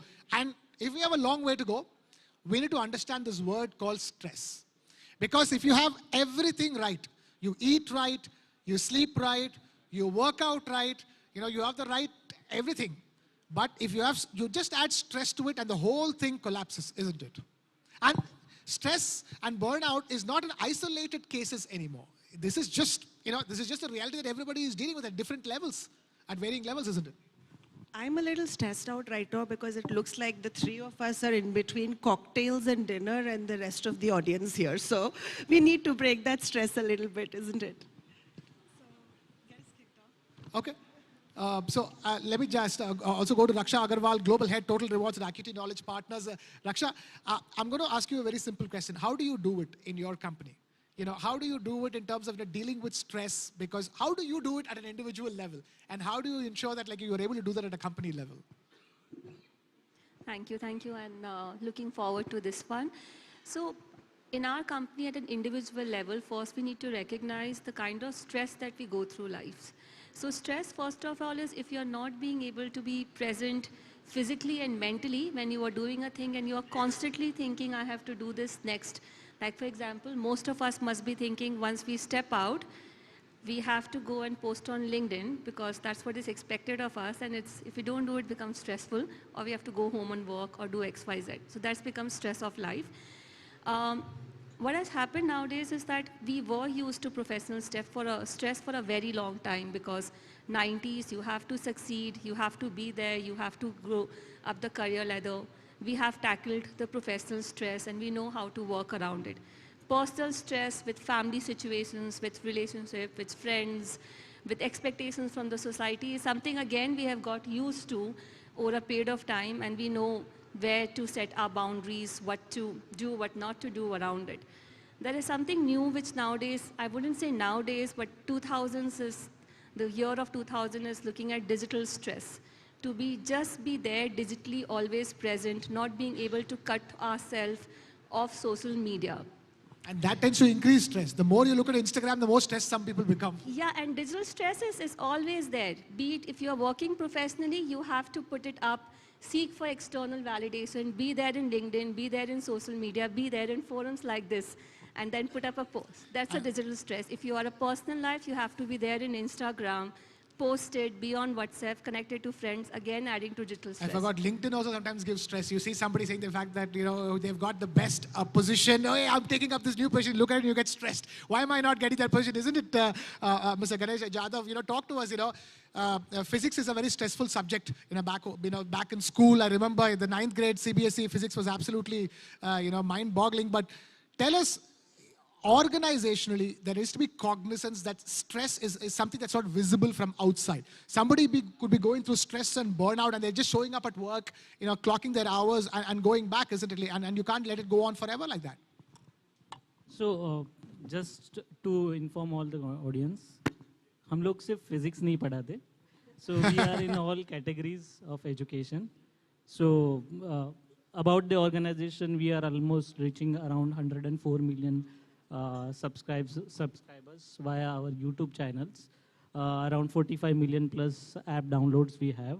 So we have huge student fraternity and 18,000 plus employees who are addressing this entire huge population of students. So when dealing with stress, what fundamentally I feel that then when there is a work pressure, everywhere there is a work pressure, but it should not convert into stress. सबसे बड़ा important factor which converts this work pressure to stress is the environment where you are operating. If you have a conducive environment where you have a flexible policies, let's say if you have a flexi shift, as Priyanka mentioned that we have to drive now to the office, that is another stress. So work is center and rest of the things are around this. So it builds the stress. So if you have a policy which says that you have to clock in at 10, otherwise आपका half day लगेगा. तो आप घर से निकलते ही आपका stress रहेगा कि I need to reach by 10. So how you can break that? So we have to have that flexibility in the operations where we should be able to say that, boss, you can come at any time, provided you complete your work and go. We just want that, and that will give them comfort to reduce that stress by मुझे आने का stress नहीं है. Okay, Jyotsna, physics wala you can do that. Not all organizations can do that, correct? So every organization needs to find its own unique solutions to ensure that their employees are not stressed and burnt out, isn't it? And that's going to be step number one for well-being of the employees, isn't it? Absolutely. So both the friends here have said a few things which has invoked a few reflections. Firstly, just by way of introduction, I spent the first half of part of my career in an American FMCG company, which was Whirlpool. And I think I met Sunil there. I don't see him right now here. Then I spent the next 17 years in a European employer, which is Shell, again, an oil and gas company, more than 100 years. In the last 6 months, I've been spending in the renewable energy sector here at Avada, which is an Indian promoter organization. So I feel that I've seen, when I was coming down here, I jotted 5 reflections, which I think is very pertinent to this stress cycle. But before that, let me ask all of you, you've all heard the term CTC, right? What is CTC? Bolo na yaar. Cost to the company, right? Have you heard the term CTW? Cost to work. No, you may not have heard of, in this context. I was just taking a shot. Good guessing though. I coined this term cost to wellness, right? Okay. And the cost to wellness is not what an employer is asking of a candidate or a future employee. It is what an employee should ask of their future employer. If I join this company, if I sign up for this assignment, what is it going to cost my wellness? Right? And I have made so many career choices simply because I would be paid double of what I'm making right now. But is that what I really want to do? How is it going to impact my wellness, right? So on that note, maybe 5 reflections. First one, you mentioned it. Just like motivation, wellness and stressors are very, very person-specific, okay? What stresses me may not stress you. You just mentioned about driving. Actually, driving for me is a de-stressor. I love driving to work. When I got a work from home assignment which was extended, for a few years I was managing multiple countries, my wellness took a nosedive. Because that constant sitting, working around the global clock was not healthy at all for me. So that's point number 1. So it's very tailored. Second, manager or leaders as your wellness agents. You will all agree that your happiness at work, your wellness at work, your stress levels at work is not often because of how much work you're doing. It's because of who you are working for. What is the team that you're surrounded by? So they are really your wellness agents who make or break your, wellness cycle at work. Third thing is role of communities. So at my life stage and my, my tribe really is my 6:15 a.m. tribe. So every morning 6:15 a.m., me and a bunch of other ladies who are, everybody is between 45 and 55, some of them 60, we all go out for our strength training. So there is a real motivation for me to get up because my tribe and my community is doing that. And we form those communities at work, right? Which is a real, it's not HR pushing this agenda. Fourth point is about education and communication. In my last organization, where I spent 17 years, there was so much proactive communication around health, wellness, every life stage, parents, senior women, and irony is, I'm married to a surgeon, and when I've been scaling my perimenopausal years, the kind of physical and emotional changes that I'm going through, it wasn't my spouse who actually helped me navigate it, it was my work network, which spoke about this kind of anxiety is triggered because of your hormonal changes, not because you have general anxiety disorder, right? So that's what education did to me because I recognized that symptom because I heard about that at my work group. And last thing is breaking the taboos. We heard so many panels talk about EAP. Can I ask you an honest question? How many of you have actually availed the EAP at work? I have. I did it because I wanted to make a statement also to my team when I was going through a stressful experience. I wanted to experience what an average employee who we believe as HR, हमने EAP को sign up कर दिया, but what is that service feeling like for an average employee? And I have to say I was contented after that counseling session because it really helped me anchor back. So these are 4-5 reflections which I want to pause right now on, which I think directly contributes or takes away the stress from your work life. Raksha, that's a very important point, isn't it? You have this set of benefits that you're giving out to employees. It's important to do a sort of a taste check of it, yourself, isn't it? Yeah, definitely. Not only a test check, as rightly said, as leaders, we have to say that we use it, we do it, and therefore, it is okay if you want that kind of a service. It is perfectly fine to be in that state. All of us go through it. So adding to it, what we also do 1 month in a year, where our leaders make a video of the stress which they are going through their life or the times when they have been in stress. Wow, that's innovative. Be it divorce, be it financial stress, be it stress around children. And they quote their case and they say this is what they did about it. How did they detox? What are the boundaries which they set for themselves? What are the education they seeked? What are the groups they went for support? So to remove this taboo around stress. Stress is something, it is real in our life, it can happen to anyone, and unless and until we talk about it, do something about it, we will not be able to solve it. So we propagate that agenda very, very actively within the company. Ganesh, in that sense, you have a stress social media, so to speak, where you sort of discuss, what kind of stress you're going through and how you're dealing with it. And that becomes a simple way to understand how to go about doing it. People at elevated positions in the organizations, when you see them going through it, first of all, you don't feel alone, that I'm the one stressed out, everybody is stressed out, but look at the way they are dealing with it. That kind of simple examples, deal with the problem more than any other complex solutions, isn't it? Yeah, so when you go up the ladder, the span, the zone get increased, the responsibilities get increased.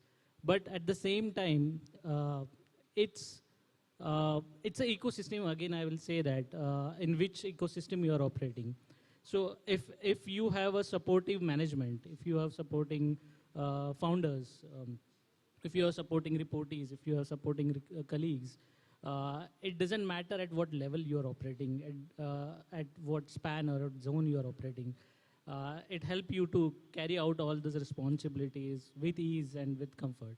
So the peers with we are operating is very important while dealing with the stress at the level. Absolutely, very important, and hopefully this conversation helps organizations and companies understand how they need to go about it. But I'm going to wrap things up because we're completely out of time over here. We are standing between you and dinner. So I don't want to, without any further ado, huge round of applause for the panelists who have taken time out to help us understand about stress, That is going to be the crowning achievement for wellness going forward. Thank you so much for being with us. Before we leave you from the stage, quick photo opportunity and then we can get on with it.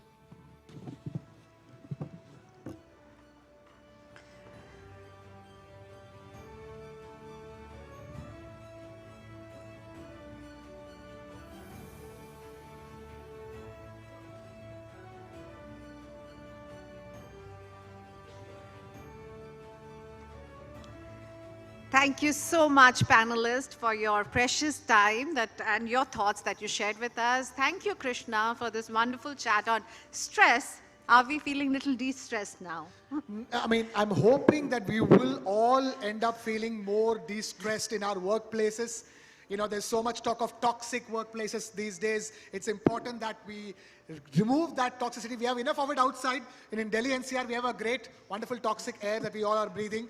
So it's important that when we breathe all the toxic air, go to office, there is no toxicity. That's the hope, because that is the #1 source of stress as far as I'm concerned. That has the capability to add stress to all other aspects of life, isn't it, Priyanka? Absolutely, Workplace Krishna. stress. So we did try to, you know, sort of understand what is going on, and बहुत अच्छा लगा आप लोगों से बात करके, आप लोगों के बीच में हमने समझा कैसे टेक्नोलॉजी, वेलनेस और ह्यूमन सेंट्रिक अप्रोच मिला करके ऑर्गेनाइजेशंस अपने आप को बदल रही हैं, सोच रही हैं, बहुत कुछ करने की कोशिश की जा रही है, और ये समिट सिर्फ विचारों का आदान प्रदान नहीं बल्कि बेहतर और इंक्लूसिव वर्कप्लेस बनाने की दिशा में मील का पत्थर साबित हो, हम यही उम्मीद करते हैं।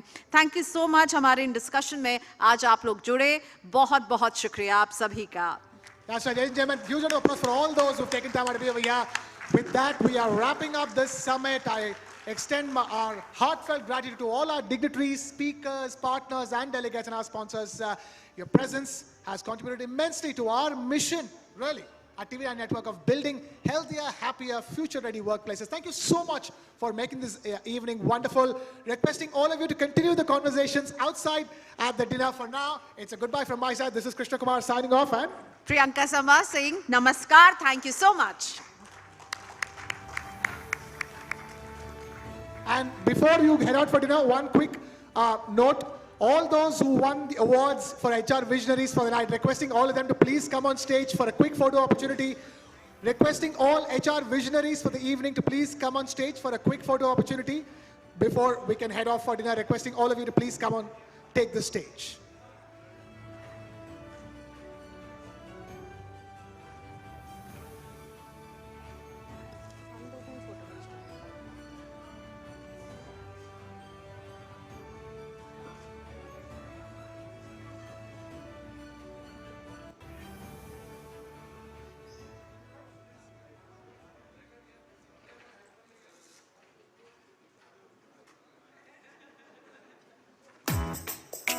Employee healthcare has evolved, yet many plans are still stuck in the past.